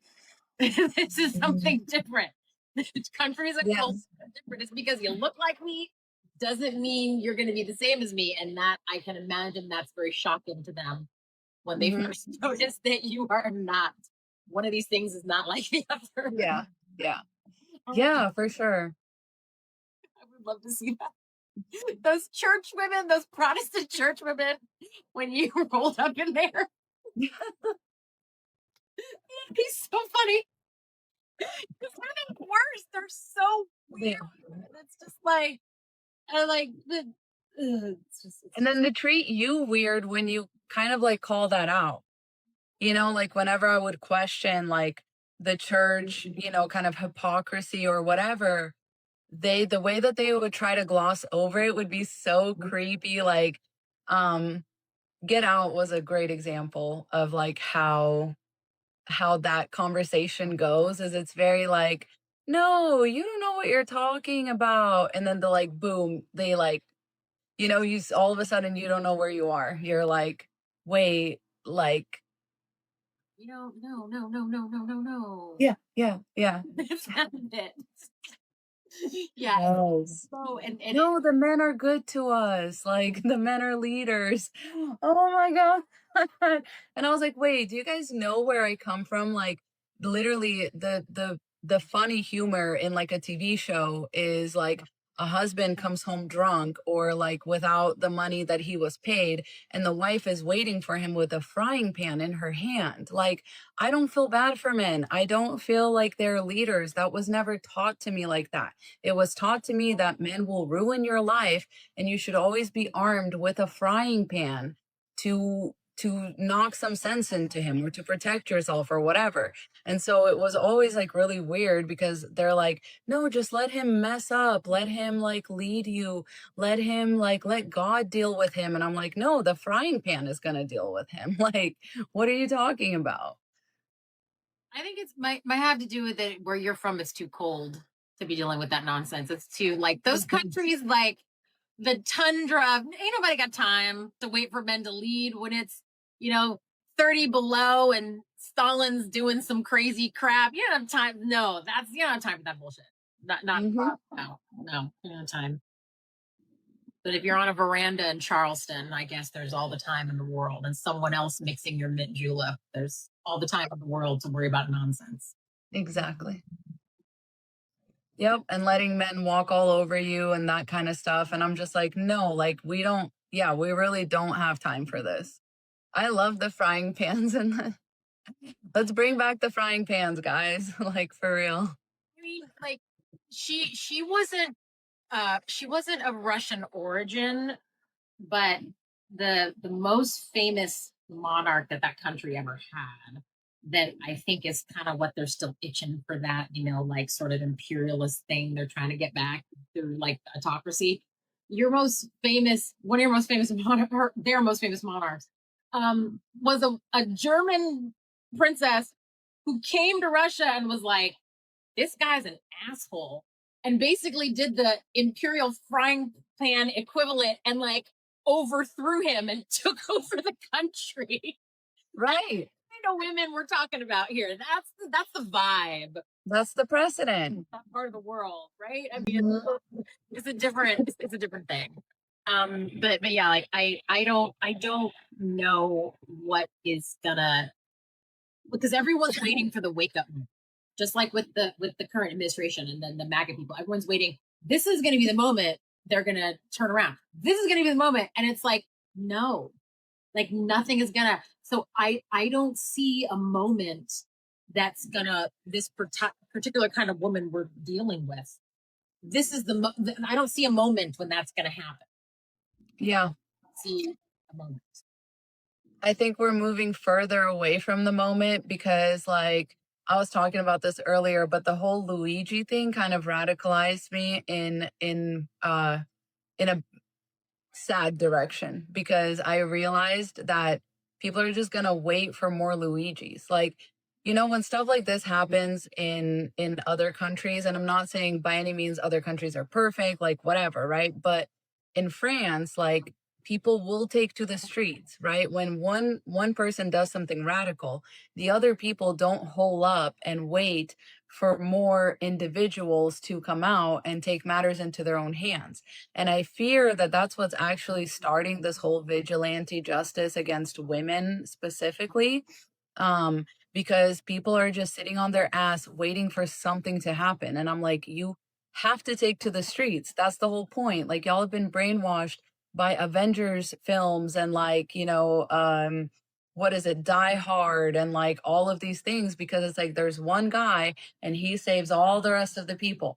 That's not going to happen. Like, Luigi happened and they took healthcare away from people.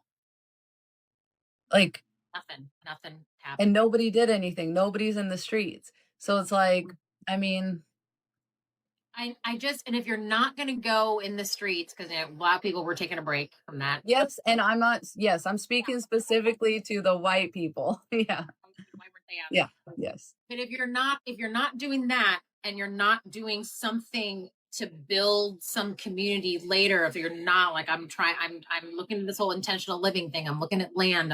Figuring out zoning. I'm trying to figure out like how this is going to work.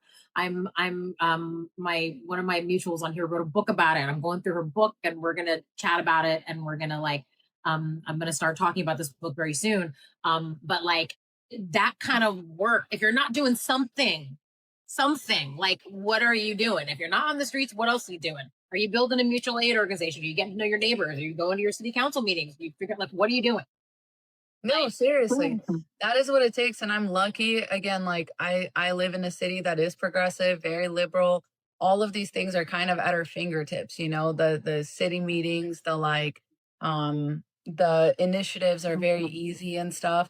And but it's taken a lot of, you know, people do go out of their way. People put themselves out. You know, there's a lot of very intentional community where I live because it has been um there has been a need for it and people have been made very aware of that need by the circumstances, right? Some people live in very privileged, you know, untouched kind of circumstances and it's harder. Like I realize that it's harder for people in red states to find other like-minded people to build community with. Like all of this, you know, at a certain point does come from privilege and there's a lot of you know, geographical, you know, aspects that go into it. The US is huge. Like, where are you going to protest and what difference is it going to make? Like, yeah, in France, you can just walk up to a politician's house and throw a bathtub through the window, which is awesome, but that's not the world we live in. And again, even when that does happen in America, it's fucking scary. It's like Nancy Pelosi's husband getting like almost bludgeoned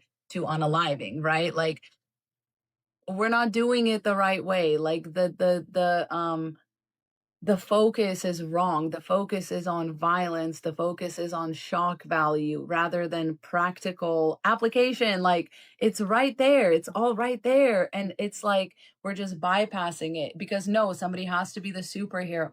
Oh, the movement lacks leadership. No, it doesn't. The leadership is the last thing that you need. We need organization. A leader is somebody that y'all are going to put all of the onus on and then demonize them. And then topple them when you feel like they're not living up to whatever standard that's. I'm not doing that. Yeah. Like oh, by the way, people who keep requesting for co-hosts, I'm not accepting co-hosts. I don't know the people requesting, so there's not going to be a new co-host. So stop doing that. So I'm not going to accept it. But they like you're right. We're looking for someone to save us. And also what the centrists and the moderates don't understand is what's happening in this space. Like if you're not, there are two kinds of people in the world. There are folks that use the internet and there are people that are on the internet. And we are on the internet. People who aren't on the internet, like my parents or my sister, they don't know about this stuff that's brewing. And I kept telling my mom, I'm like, they're just going to start pew-pewing CEOs in the street. This is not going to be the last one we're going to see. And then they'll say like, oh, well, this is outrageous and you shouldn't be celebrating. I'm like, I'm not saying I'm celebrating. I'm saying that I have my finger on the pulse of what these people are feeling. And this is only the first. This is the beginning of, we're going to see more of these people because and we're going to see, they're not going to be the usual suspects. But when you look at history, the big serious revolutionaries weren't poor. Che Guevara was a doctor. You know, Castro was a lawyer. This dude was the first thing I noticed about this Luigi guy is his clothes and his backpack. These are the kinds of, if I had to guess, I would have said looks like a guy who works at Deloitte. Oh yeah. I worked in finance for years and I worked in public accounting. And that is how every dude in public accounting and finance dresses. Like the khakis, the Patagonia hoodie, and the fancy backpack. These are they're not going to be like rando poor people or whatever. Oh, no, these are like upper middle class dudes who are going to be doing this kind of thing. This is a different this is a different level we're at. And instead of focusing so much on the outrage over the fact that people are celebrating this guy, you need to be thinking about what's next. Like, what's the next crazy dude that's gonna, and how do we stop that? Like, stop your outrage or pearl clutching and understand that this is the beginning of this. This is not the last time this is going to happen if we continue on this trajectory. That's what I'm trying to drive home to the people that aren't really paying attention. Like, this is a different situation. This is not like 10 years ago. This is not like 40 years ago. We've never, this is new for us as a nation, but it's not new for the world. I agree. Yes. And and my whole thing is like, when there are more vigilantes, like, what does that change too? Like, that's my thing. Is like, we cannot be glorifying vigilante justice. Like, we just can't. Even with this Coldplay concert couple, I'm like, listen, I can tell you stories. I can tell you stories. This is how they collected all the Jewish people during the Holocaust. Was neighbor to neighbor doxing, was people snitching on each other to the government, was people feeling comfortable enough to dox their neighbors for a wrong thing, people being offered, $50 by the government. Because mind you, the ICE agents are working for peanuts. Like, they're not requiring a lot of money to do the job because they get off on a whole different aspect of the job. And there will be people that will dedicate their life to just doxing, creators, especially female creators. Like, I don't want to speak that over anybody's life, but that is what it's going to be, right? When Donald Trump comes out there and says, who are all the nasty women? Who are all the horrible women? And this is how it's going to be. They're going to be totally comfortable doing that. You're right. People were the same thing with AB. Like, the people who are reporting the women for having miscarriages are like nurses. That's what I'm saying. Yes. Women. Medical staff. They're the ones who are snitching to the cops. And the whole thing with nurses, we think of nurses as like, great, trustworthy folks. And for the most part, I'm sure they are, but they're always the ones talking to the cops in the ER. And also, what I didn't realize until recently is that a lot of them are married to cops. That's a big thing. That's a huge. It's like the know that. But yeah. They're going to be the ones that are going to be calling the cops when you present to the ER bleeding, having a miscarriage, and they're going to start an investigation. So stop trusting every person. Don't snitch on anyone. My little niece, she's so cute. She's 5. They took her to Disneyland when she visited my parents in California, and they went to like the smugglers run, Star Wars area, where you fly the Millennium Falcon, whatever. And apparently at this thing, they have like guys that are like they have characters where they're like imperial officers and like generals and stuff. And they'll like walk up to people waiting in line for the ride. And they'll be like, do you know the location of the rebel base? And before you're in the beginning of the line, there's like a little video of like Ray telling you, don't tell them the location. If someone comes, you don't tell them the location. So this guy, apparently he was, sadly, I have no video of this, but apparently he was so menacing. He like leaned over my little niece and was like, do you know the location of the rebel base? And she's like, no. And then he really got in her face, like got up on her. Do you know the location of the rebel base? And she's like, no. Oh. And before he got there, she pulled along and she said, like, Gigi, granddad, mommy, you can't tell anyone anything. The lady said, we have to just huddle up. We have to agree. We can't talk. My 5-year-old niece understands this. Good job, comrade. Yes. She's going to be fine. Yeah, exactly. Yeah. But yeah, you don't know the location of the rebel base. You don't know. These aren't the droids you're looking for. You can just move on. We're not talking. Nothing. Yeah. And people are like, oh, people don't want to lose, nurses don't want to lose their license and their source of income. And that's what I'm talking about, right? That's what I'm talking about. That's what we're heading towards, is like, y'all think it's funny right now to point fingers and be like, oh, you said this online, let me call ICE on your family. You said this online, let's hack into your account and make it inaccessible. You said this online, I'm going to call every brand that tries to make a deal with you and I'm going to cancel it. I'm going to tell them what you said. I'm going to tell them what you did. And it's like, okay, yes, but how are you going to feel when you walk into a job interview and they're like, but plug your phone in to this AI crawl, and it's going to crawl your phone, and we're going to look at everything, all your private information, all of your everything, and we're going to look for wrong thing. We're going to look for anti-capitalism. We're going to look for, when have you not licked the boot of the, capitalist overlords? And yeah, look, you're not going to have a job. So that will happen. That will happen. The more we normalize this, the more that we make it normal to like witch hunt people, everybody's going to be witch hunted. And I'm telling you this as somebody whose grandma, right, had to, like my mom had to become a member of the, whatever part, not my mom, I think, but my grandma actually had to become a member of the Communist Party, which is not communism, by the way. Like people mistaking that shit for communism, you need to go back to school, because the communism, we've never seen communism implemented in the world anywhere ever. So just let's clear that up. But, people were forced, yeah, to become like tankies or whatever, like communists. And wrong think was, my dad literally went to prison for wrong think. My uncles were sent to Siberia for wrong think. And in their case, the wrong thing happened to be Christianity, right? But like, it can be anything. It can be anything, because literally my dad wouldn't stand up and say that he doesn't believe in God.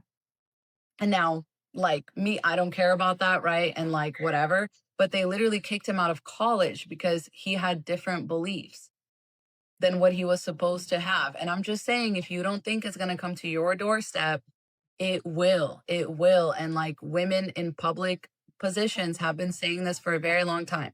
This, a lot of this goes back to like Amber Heard and Johnny Depp, the way that people were so comfortable pointing fingers at a woman. Meanwhile, a man was sitting there hoping that people are just going to ignore all the text messages where he fantasized about drowning her, graping her, where he actually did grape her, where he actually assaulted her with bottles and things like that. But people were like, yeah, but she lied about a makeup kit that she used to cover up her bruise. Like that is what took her down.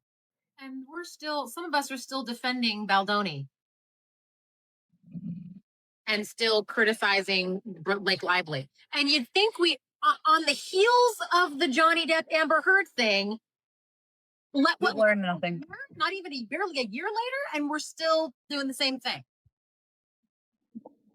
Plenty of good reasons to criticize Blake Lively, by the way. I've done it, plenty.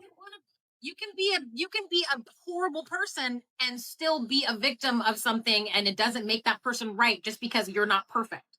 And that's what I think people are not understanding. They're like, no, but it feels good. Yeah, exactly. And it's like, yeah, but imagine when like the government's doing that to you. Imagine when you normalize it to that point. I mean, like people were literally, and I really like, the way my grandma talks about these things, it's like literally people were tasked to bring in like people would take your books away. People would take, like people would storm into your house and remove books from your bookshelf that were a wrong thing. This is far, Americans will freak out about books being banned. I'm talking law enforcement coming in and rifling through your bookshelf and then putting you in prison for X amount of days or in jail for X amount of days for even having that stuff in the first place. Like, not just, oh, we're going to take it, but like, you're going to be punished for this, for reading the wrong books. Now they're just going to bust into your Kindle. They're just going to hack into your Kindle app and be like, here are all the books. We're going to delete them. Then they'll come to your door. Then they won't even have to walk in and pull the books off the shelf. They'll hack into your account, get the stuff from your Kindle, and they'll issue a bogus warrant, or they might not even need a warrant, and they'll just come and take you. Mm-hmm. Yeah, that's the end of this story. If we keep going in this direction, we need to stop with the self-policing. And I feel like anytime, because it's a human instinct to to pedestalize someone just to knock them down. Yes. That's a human instinct. Like everybody has that instinct. But when you feel whatever the word is, I hate the word triggered because it's just like so overused and whatever. But when you feel that initial urge to do that, put your phone down. Mm-hmm. Put your phone down. Touch grass. Walk away. Have a cup of cocoa. Have a glass of water. Wait like 10 minutes. Then, if you still have the urge, literally until the urge goes away, put your phone in until the urge goes away. And then the next day, if you thought about it and if you can, or something substantive to say, and you're not just like knocking someone down or like tattling on them, then you can formulate a response and say something. But almost always your initial feelings are going to drive what you say and what you do. And that's fake. That's not real. That doesn't have anything to do with what they're actually doing. That's you. That's something that's going on. An inside job. You haven't unpacked, and you need to ignore that shit until you calm down. Yes. Like get a little elevated, take a nap, whatever you do. For real. Take a gummy, man. Like chill. Chill. And it's like, when did we lose that, like, what do we owe each other feeling? Because I do feel like that was really part of like how people would criticize other people on this app, like before November, I guess. Because we've seen this with the podcast too. There's been so much vitriol from other women. And I'm like, we used to have like a common sense of courtesy with this. We used to have like a common sense of decency where it's like, hey, I love your content. I'm not trying to knock you, but genuine question, like, how do you think this lines up? Or genuine question, like, here's what I think. Like, that's the only way I've ever been addressed by women up until now. And I understand like with the audience growing, but I'm going to be honest, my growth has been very slow, very organic, very like, I reached 100K like over a year ago, and I haven't like, doubled that. Like, and that's because I don't pump out 20 videos a day or anything like that. I don't do anything crazy. I take it at my pace and stuff like that.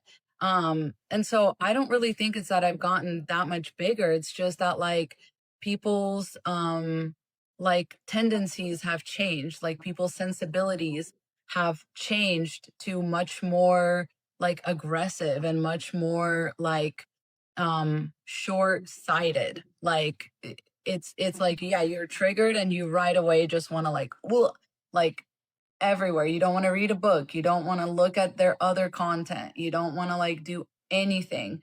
And yeah, but speaking of genuine question, do you mind taking one?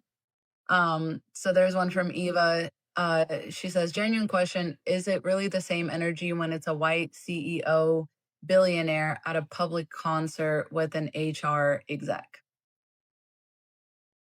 I have thoughts on that, but I want to like know yours. I don't care about who this dude is sticking his D in. I don't care. I care about what he's doing on the board of directors. I care about what shady business crap he's doing. I care about the fact if he's like busting unions. Like I care about that stuff. I couldn't care less who he sticks his D in. Honestly, I don't. And it's like a privileged white woman. Like, okay, like I think they're fine. If it was like an assistant, if it was like a Monica Lewinsky type situation, like that would be weird. They look the same exact age. Yeah, she's there willingly apparently, but like, so yeah, I don't really care. What do you think about it? My thing is, people didn't know he was a CEO until they started doxing him. Like, that's kind of the whole point, is like, y'all just saw two people that were like, for some reason, embarrassed to be seen together, and you just went for it. And it's like, I don't know.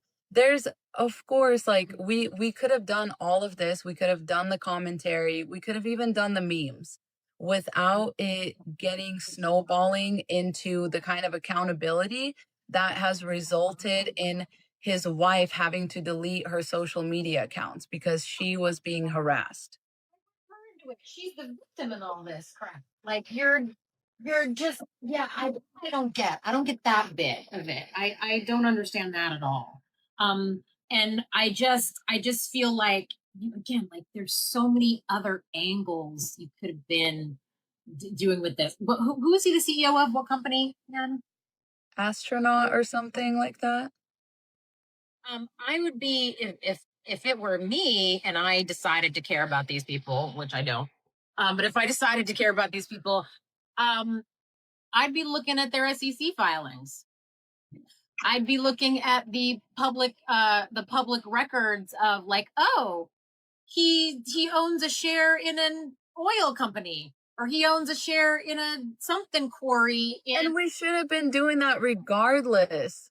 Like, that's the energy we should have towards CEO, regardless of their SMEX life, right? Like, bringing people's SMEX life into it is puritanical.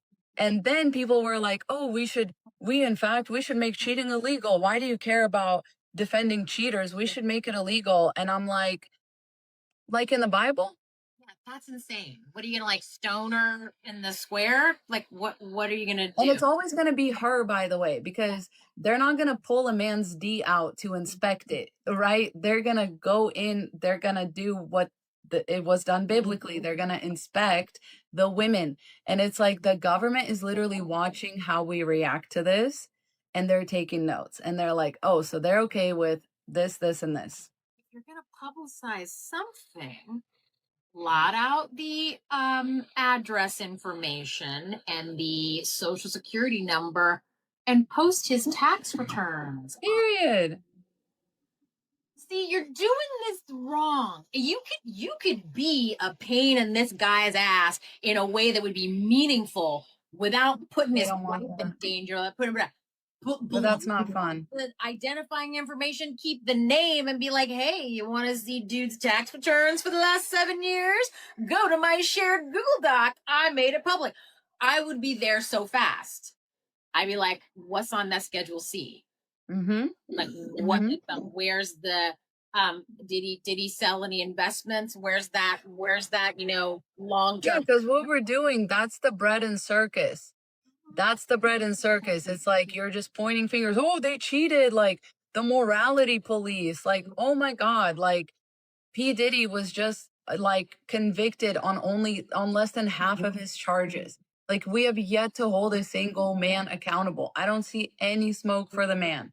Also, we might want to alert his wife if he has transferred any of their marital assets to the mistress. That might be useful information for her and what I'm sure is their impending divorce. Like, you could help a woman out with this kind of like sleuthing. If you're gonna do this, if you're gonna go medieval on someone, you could accomplish something and help some women in the process. One woman in particular. Like, did he buy the mistress a house? What is he spending his kid's college fund on the mistress? Like that kind of stuff. Those are the questions. Yeah, exactly. That we're not asking. KGR, hey girl. Yeah, any properties linked to the company? Is there a secret baby somewhere? Is there what's the shell company? What's the LLC behind the LLC behind the LLC? Panama Papers this shit, you know? He's doing some crazy illegal shit, but like that's the stuff you want to get into.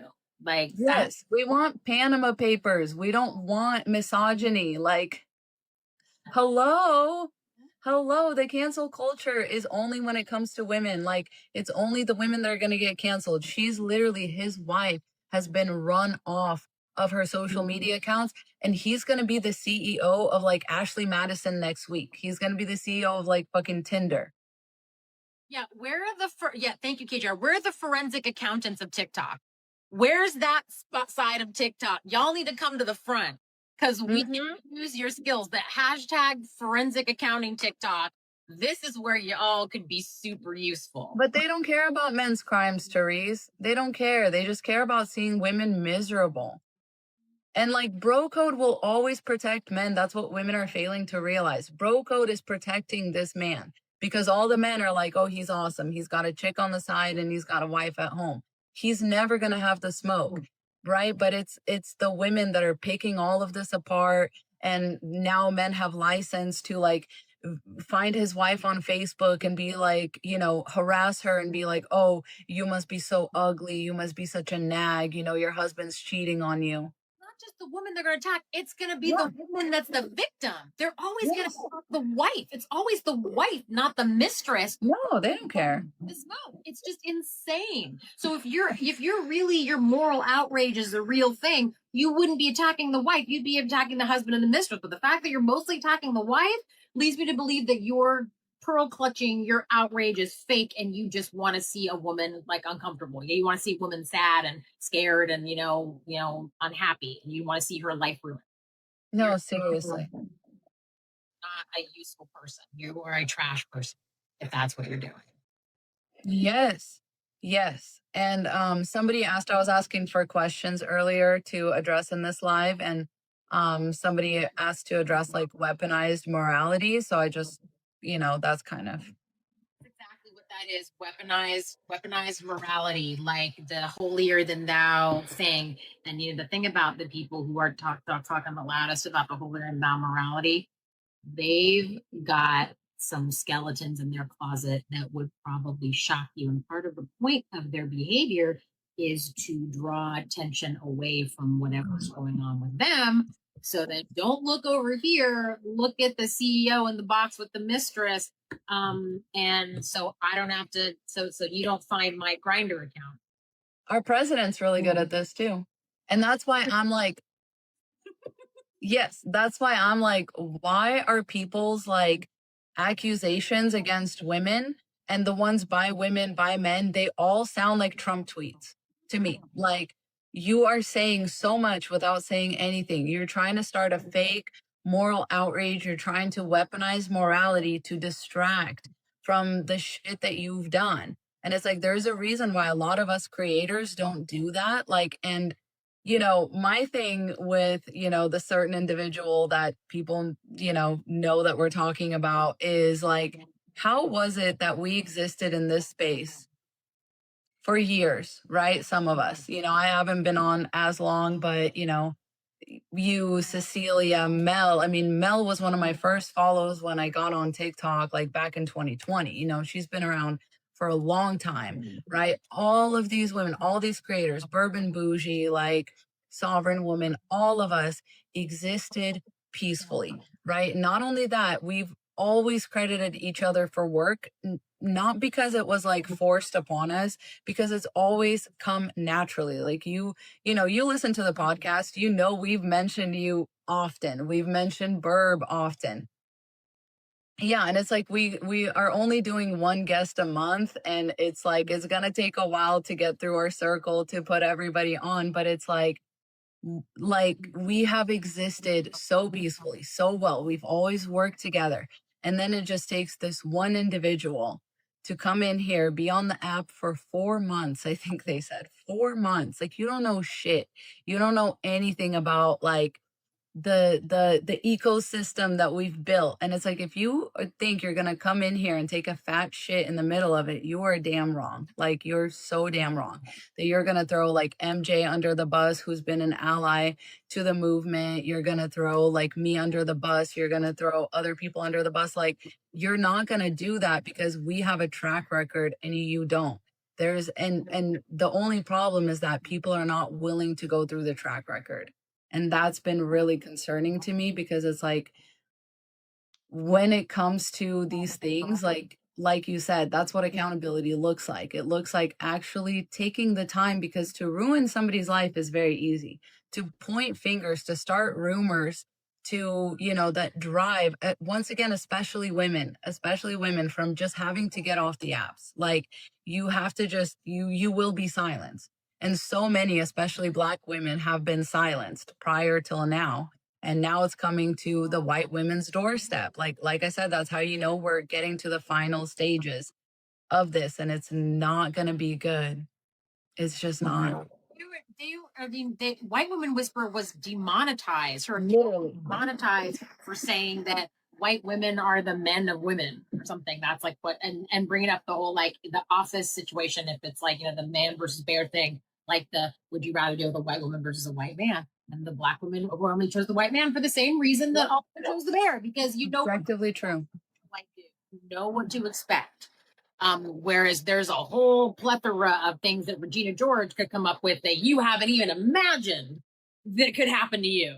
So unpredictable, right? But like the white dude, you know what you know what to expect. They're not very creative, dude. No. They're pretty basic. But and then they demonetized her account. Just like I know. I was there. Like, that shit was crazy. yeah, I just and that it's also making me very concerned about how I talk about it. Mm-hmm. Because most of my community, most of my followers are white women. Because most women are white. Because the majority is as scared as they are about like the browning of America. The majority of people are still white. Don't worry, y'all. The majority of people are still white. So it's like I'm just worried now. Like, how can I talk about this? Can I talk about it? Because I've never really I've addressed intersectionality, but I've never addressed this issue so directly before.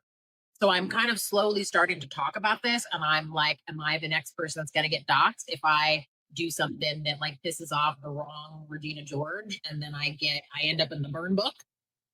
Right. And that's why I think it's more important. Like, it's very important for white women to stay speaking on it.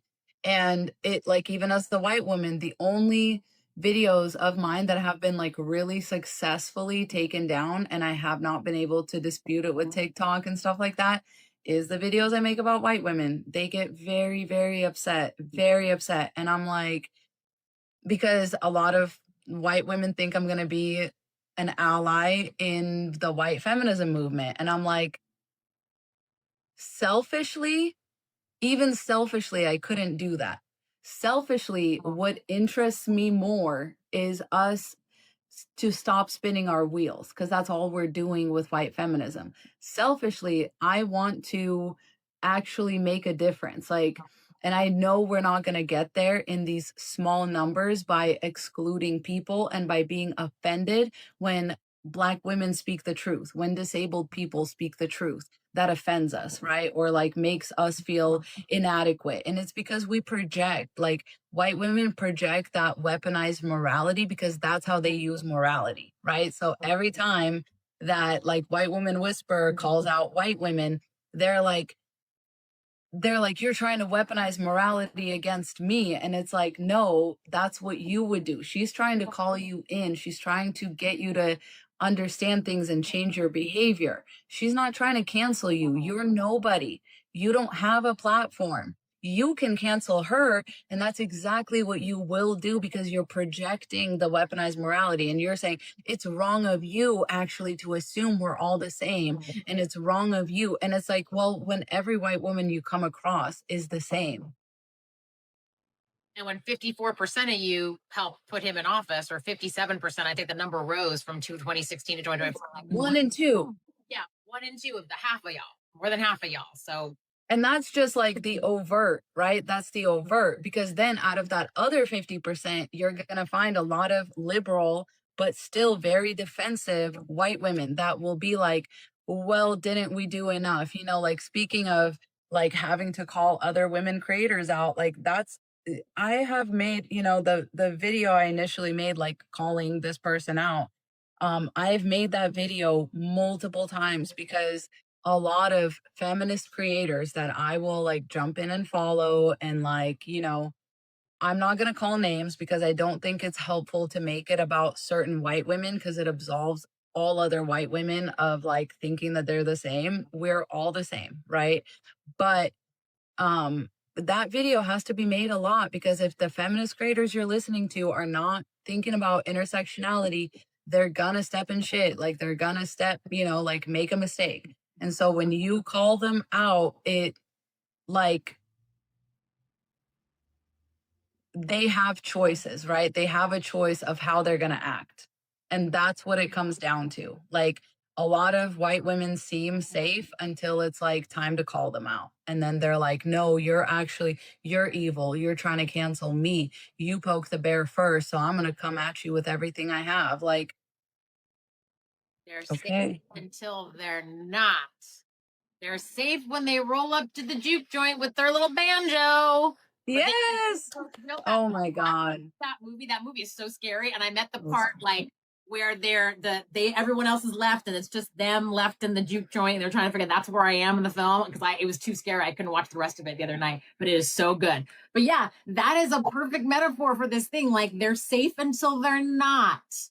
And it turns on a dime how safe they are. And the light skinned, like white presenting lady who thinks that, oh, I can go and reason with them, I can talk to them, whatever, they're going to get you too.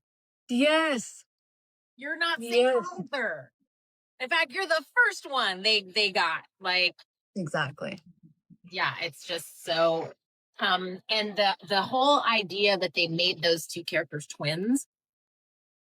And so it's like you're looking in the mirror at yourself because you can just as easily become that problematic bitch too if you're not careful.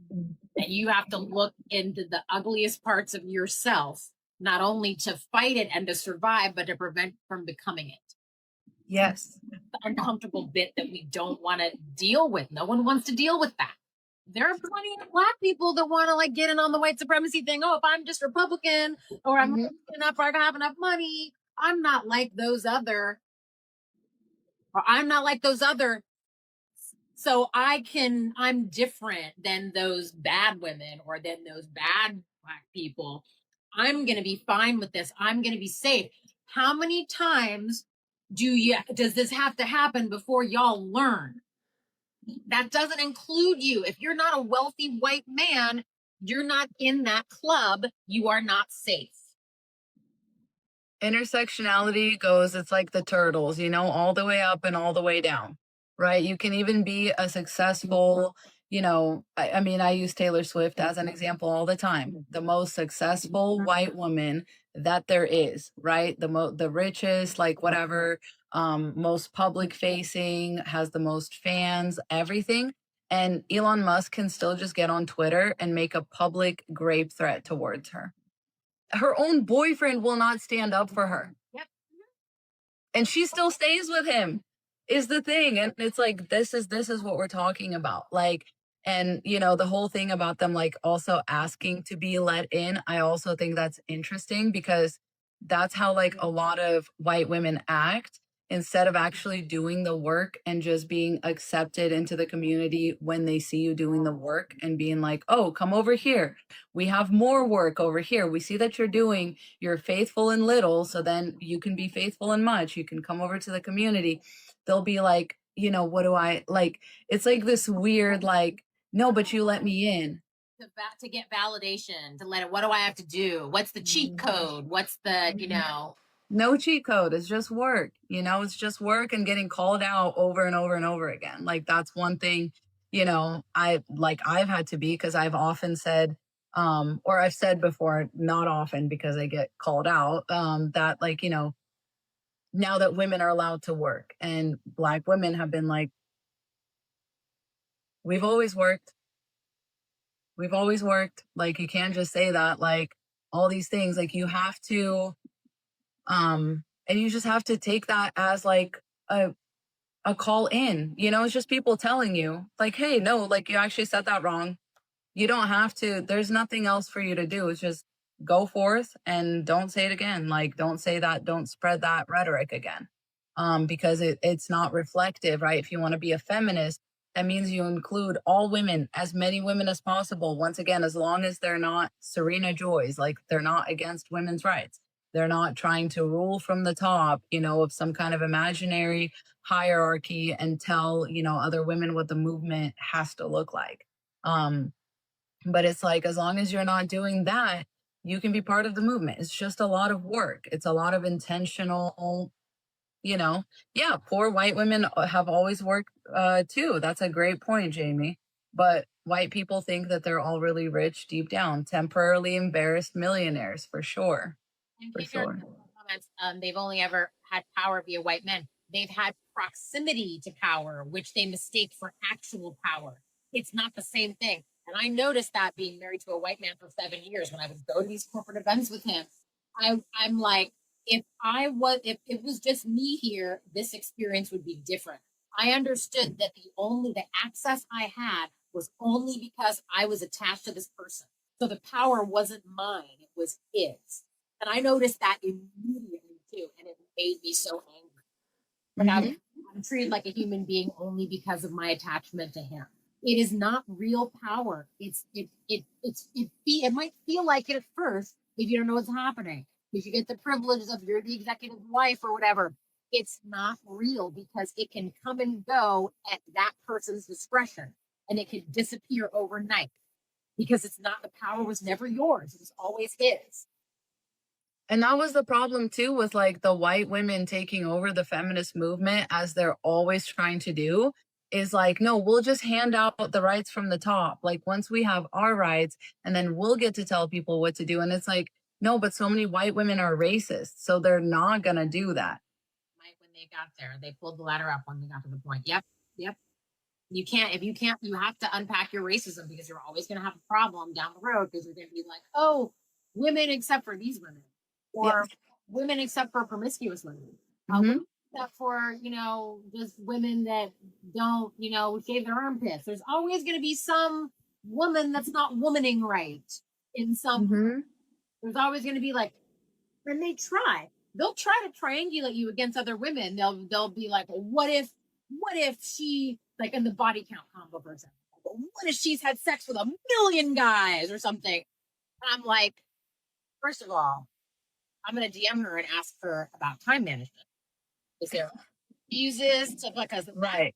like, and she still has maintained a full-time job, has a yard where the grass is cut, and has a paid off home. I want to know how you managed all that in the short period of time. So first of all, I want some time management advice. And then secondly, I don't care.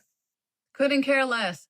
How many of those were consensual? How many of those were, like there's so many questions we have to ask. And this is exactly how the patriarchy discredits us. They're always pitting women against each other, right? That's why they say stuff like, you're over the wall, you hit the wall, you're over 30, so that then younger women will be like, oh, so I'm desirable and I shouldn't listen to these women who are no longer desirable. To whom? The same men that will F a butterball turkey? That's the thing that they're trying to deflect from. It's like, you're not that picky to begin with. You know what I mean? You would totally F an older woman, all of these things, yet men get more valuable with age. Exactly. It's like, how do they get more valuable? They don't take care of themselves. They get more decrepit. They have more health issues. Me too, Katie. I can't wait to the wall. Can I get there faster? Yeah. Too. What's her self-care regimen? What kind of lube does she use? I would have so many questions that had nothing to do. We're talking about and we're talking about like the Bonnie blue, and like anytime you say, defend, when you advocate for, SWs or just women, whatever, they're like, what if this woman did this thing even worse? What, like, they're trying to find out where's your limit? Where's the point where you start policing your own? And I'm like, I don't have that. Never. Yes, never. If they're on the side of women's rights, I don't care. What kind of pelvic floor exercises does she do? Yes, these are questions that I would have. I'm like looking for advice. How do I improve my pH? How do I, practical things like that. Is there a skincare routine? Is there like what's going on there? But like I don't police women. I always want you to. In my comments, I always, and when I'm on panels with these guys, they always want to like be like, what if they what about fun? What about whatever? And I always say the Bonnie Blue's a marketing genius. Yeah.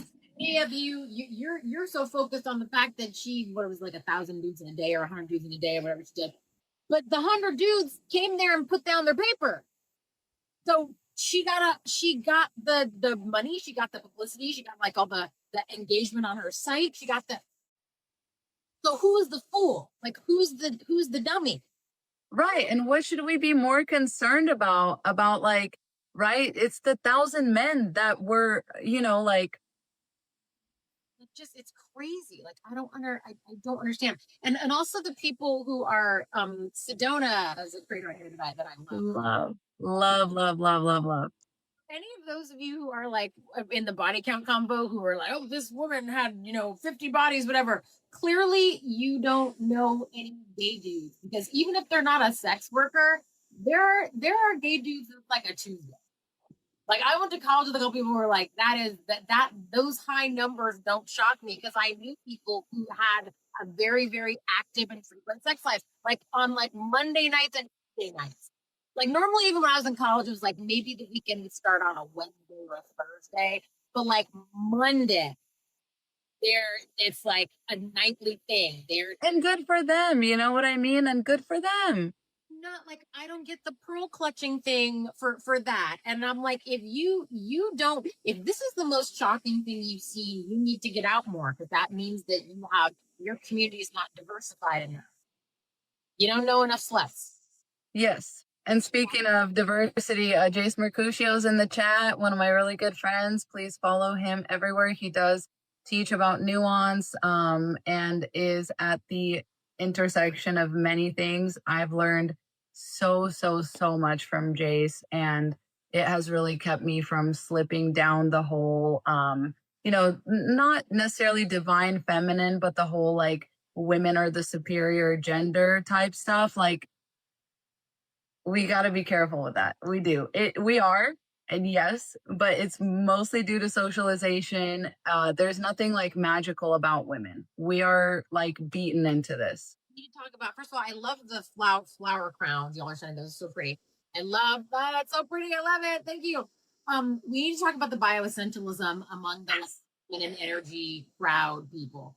That drives me nuts. And then when it eventually gets to like we need to stop birthing males, I'm like, whoa, when did we get to like sex selective? But no, we don't need to be there. We don't. That's not a place to do it. And there is nothing inherently biological about men or women that makes a certain way. It is socialization. We are better because we're socialized to be, because we have to be to take care of them and take children. We are socialized to be better human beings because that makes us better servants to the system. It's literally that simple. Literally that simple. But we need to get off this divine feminine thing, this whole word biologically, the same arguments that you're using to tell why we're better is the same arguments that they've always used to say why we couldn't vote, why we couldn't work, why the pedal on the sewing machine would get us sexually excited. So we shouldn't work, or they need to drug our tea with something to calm down all the sexual energy from the sewing pedal. That was a real thing. Like in the industrial the early days, they were like, "Oh, women are going to get they're going to get sexually excited by riding a bicycle." Yeah, let the like the ridiculous stuff they used to say. Yeah, if women don't have children, their uterus is going to wander all over their body. Yes, crazy stuff. So you need to get off the bioessentialism. We need to get off that that divine feminine. It's just repackaged like religious crap and trad wife. It's repackaged trad wife. Repackaged trad wife stuff. It's the same thing. It's just like, why are we talking about? There's nothing divine about any of this. It is a society that socializes us a certain way, and it is where, how, who we were born to, and the circumstances of our life. There's nothing magical about it. And it's viscerally real. Yes, like women were, like violated into this, violated by very real men. That's why I also hate the whole like real men conversation. I don't give a fuck. They're all real until I can stick my hand out and it goes through a man like a hologram or something. Like they're all real to me. They can all very, viscerally real, and they hurt each other and they hurt women. The one thing that drives me nuts, and the only mutual of mine that does this, I understand why she does this for purposes of her content, but it's the thing I don't like. Is it when we say, like, no, well, those men, those are boys, or those are guys. Yeah. Behave this way. No, they're all men, and most of them are terrible. Mm-hmm. I understand why my one mutual does it, because she's a dating coach, and when she writes books, differentiating in the language between referring to the someone you should date versus someone you shouldn't. I understand why she says man versus guy. It has a utilitarian function for a world space. But I hate when we like infantilize men. It's like, oh, those men are little boys.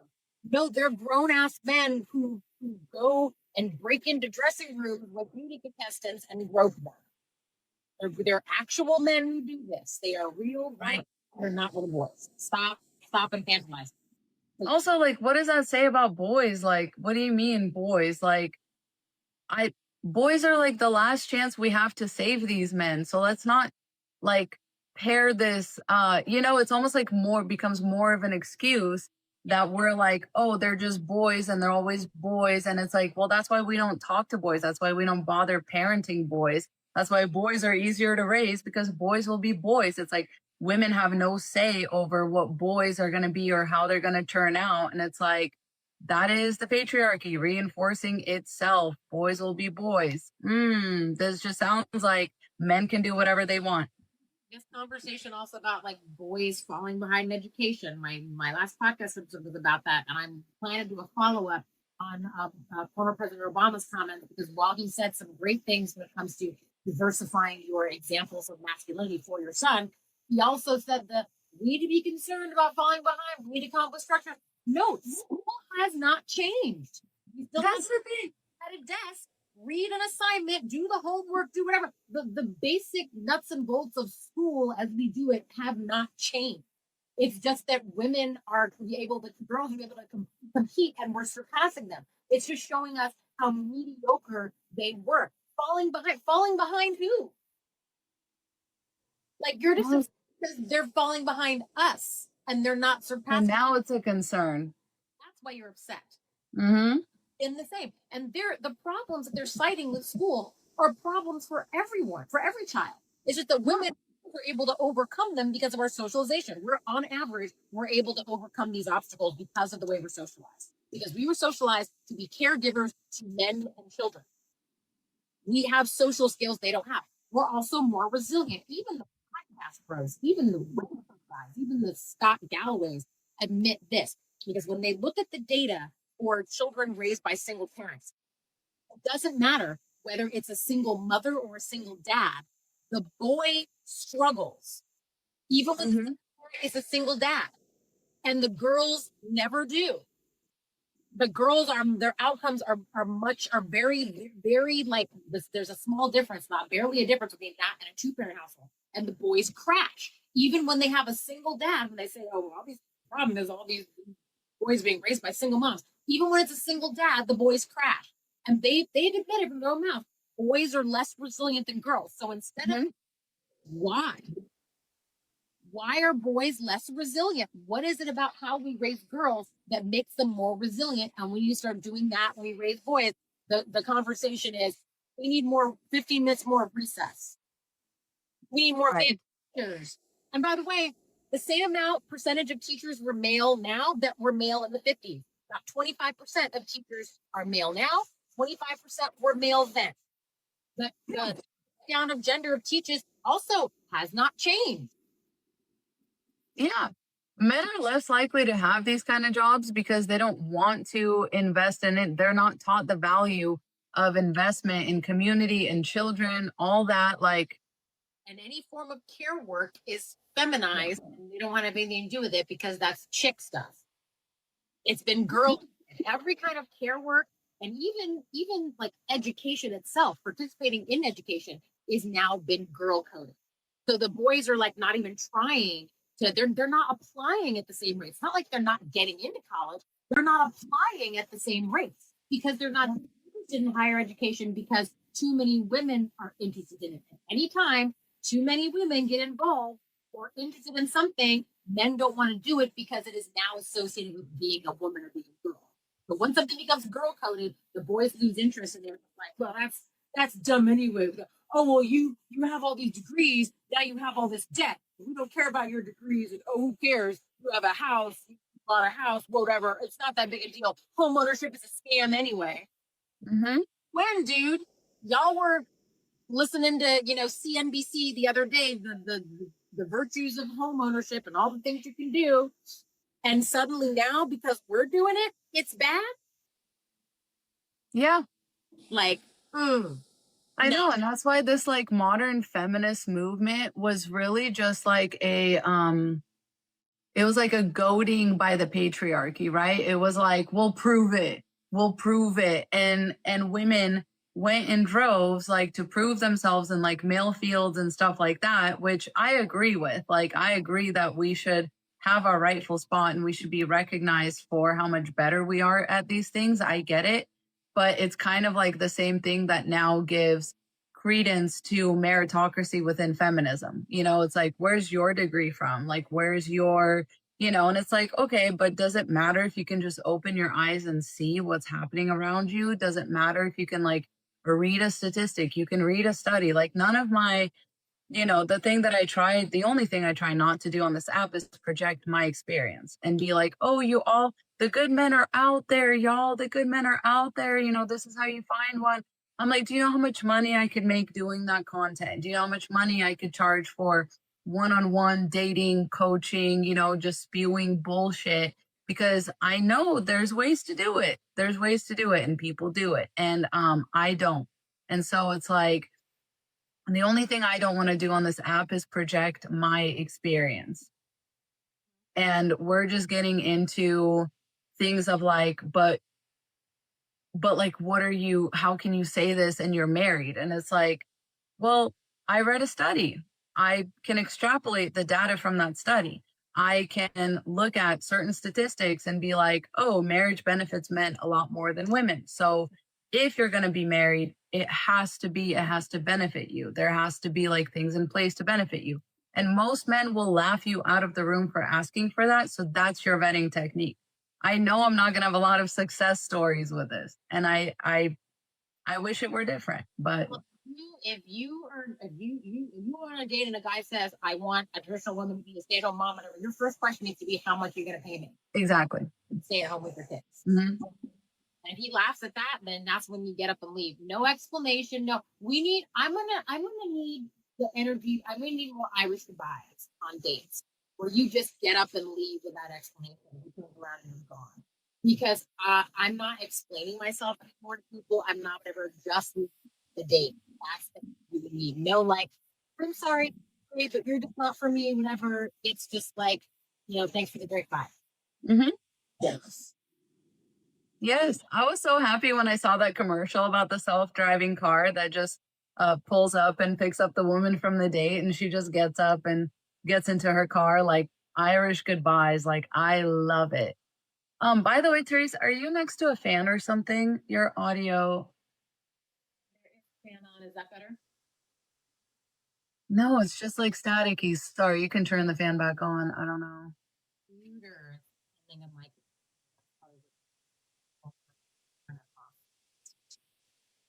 The computer fan. Yeah, because I was hoping to post this on YouTube, so I don't want it to be, people will complain about this. All right. Is that better? Is it gone now? I can still hear, but maybe it'll like as it. Yes. It could be my mini fridge. It could be my. Okay, let me know. I've unplugged the mini fridge and the computer's off. I think that's better. Yeah, that's better. Fridge and the fan from the computer. Is it your skincare mini fridge? No, this is just where I keep just like drinks and stuff, and I have my last Eagle Radler in here. Oh, nice. Keep that in there because I'm gonna save that for a special occasion. I haven't had a chance to go to the liquor store to get my new Eagle Radlers. That's the only thing I drink a whole year. In the summer, I'll get like 18 packs of that, like in like July and August, and then I don't even go until summer. It's like this very nice.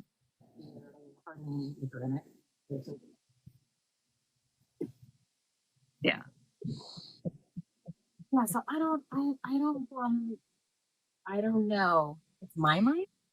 If I did a sound check, I'm just doing my phone. I don't up to the thing because when I first came on, I was like, can y'all hear me okay? And the people in the comments said that they could fine.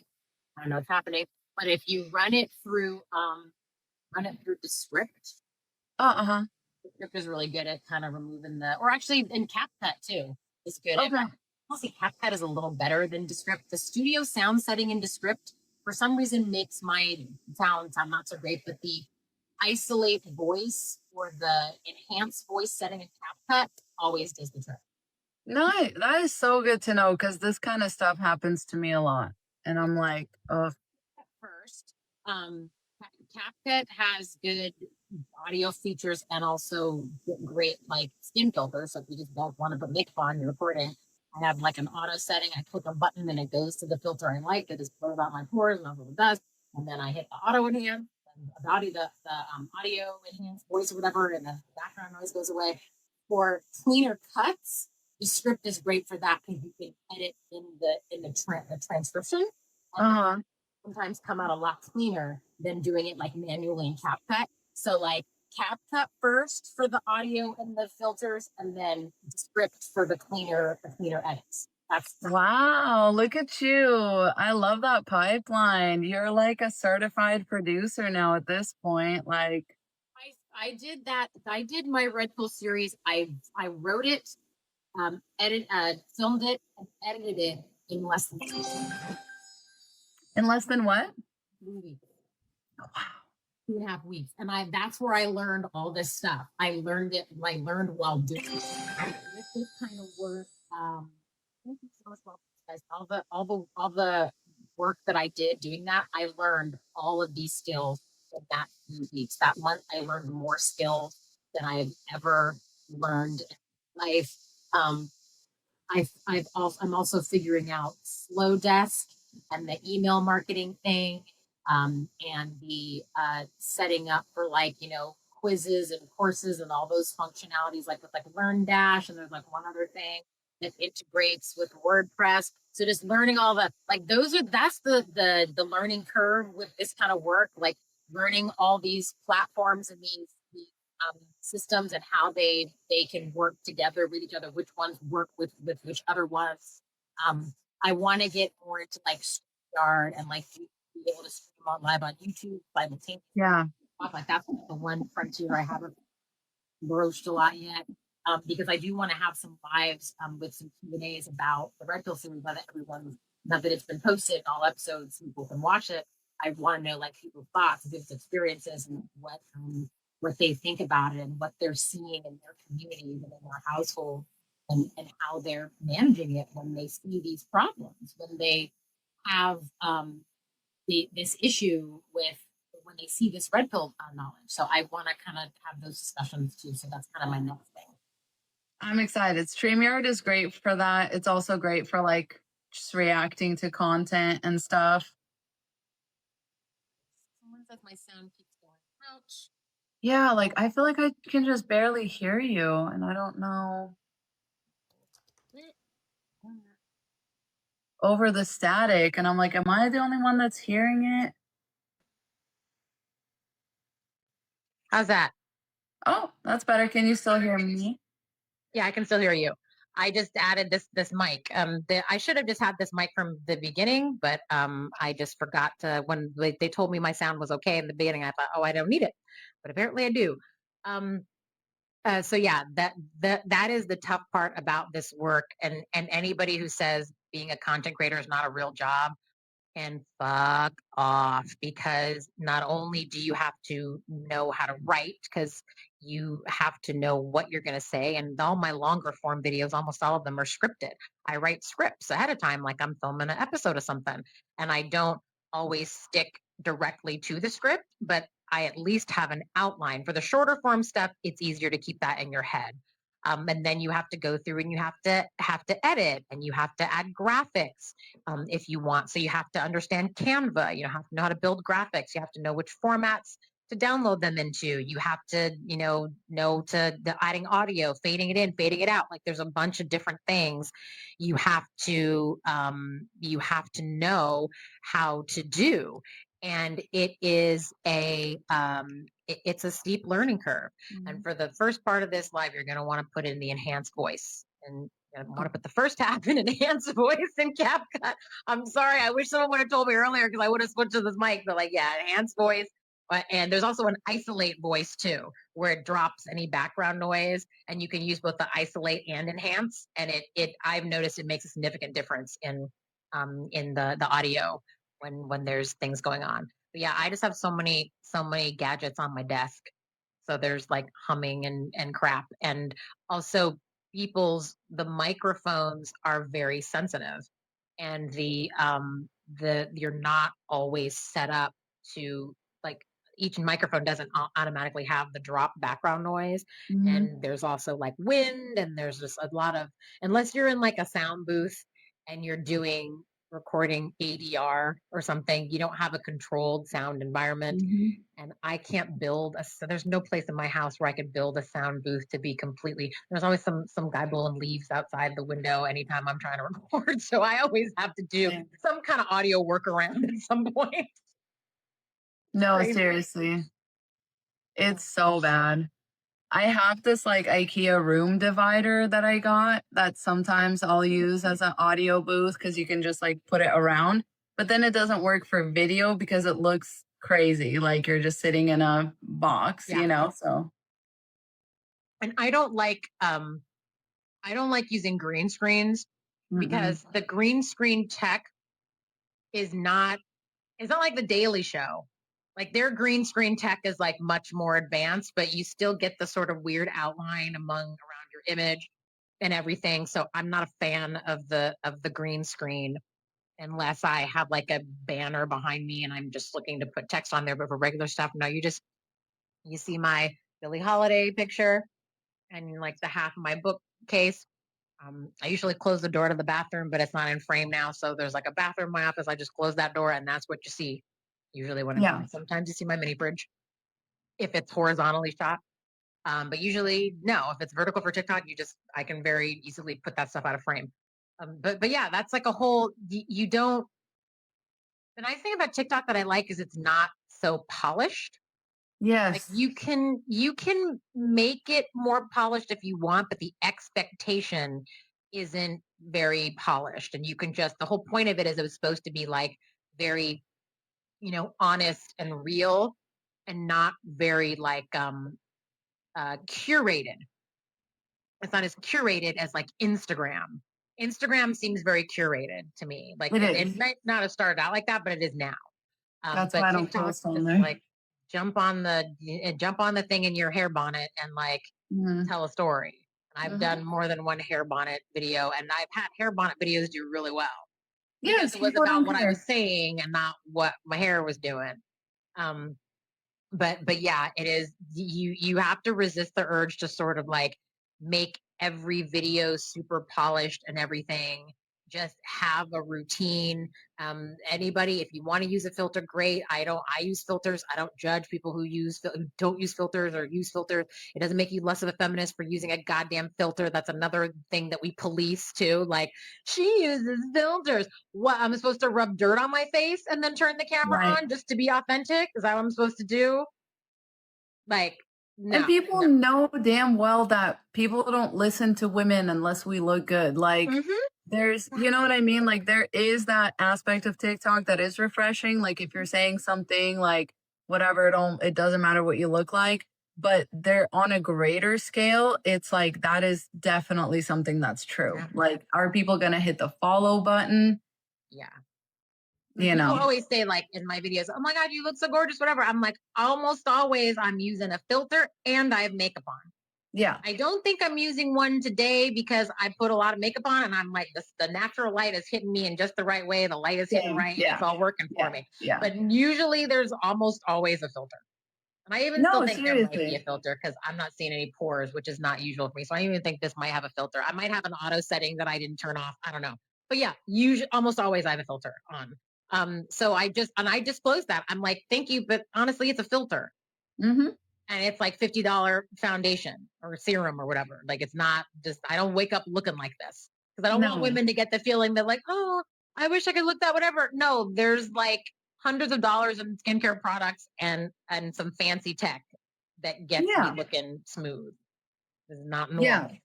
The filter is definitely a strategy for sure.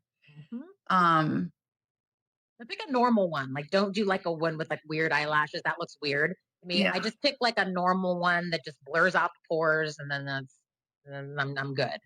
I mean nothing fancy.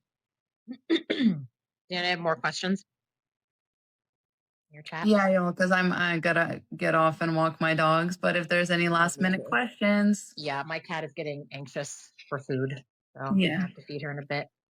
So yeah, like I think just people need to, we don't get any more questions. People need to just be aware of what you're doing. And if you're doing any of these things, your urge to police someone, and particularly your urge to go full on burn book on someone, stop, sit, and push the phone away and do something else and think about why you're really doing it. Are you doing it for the safety of all women?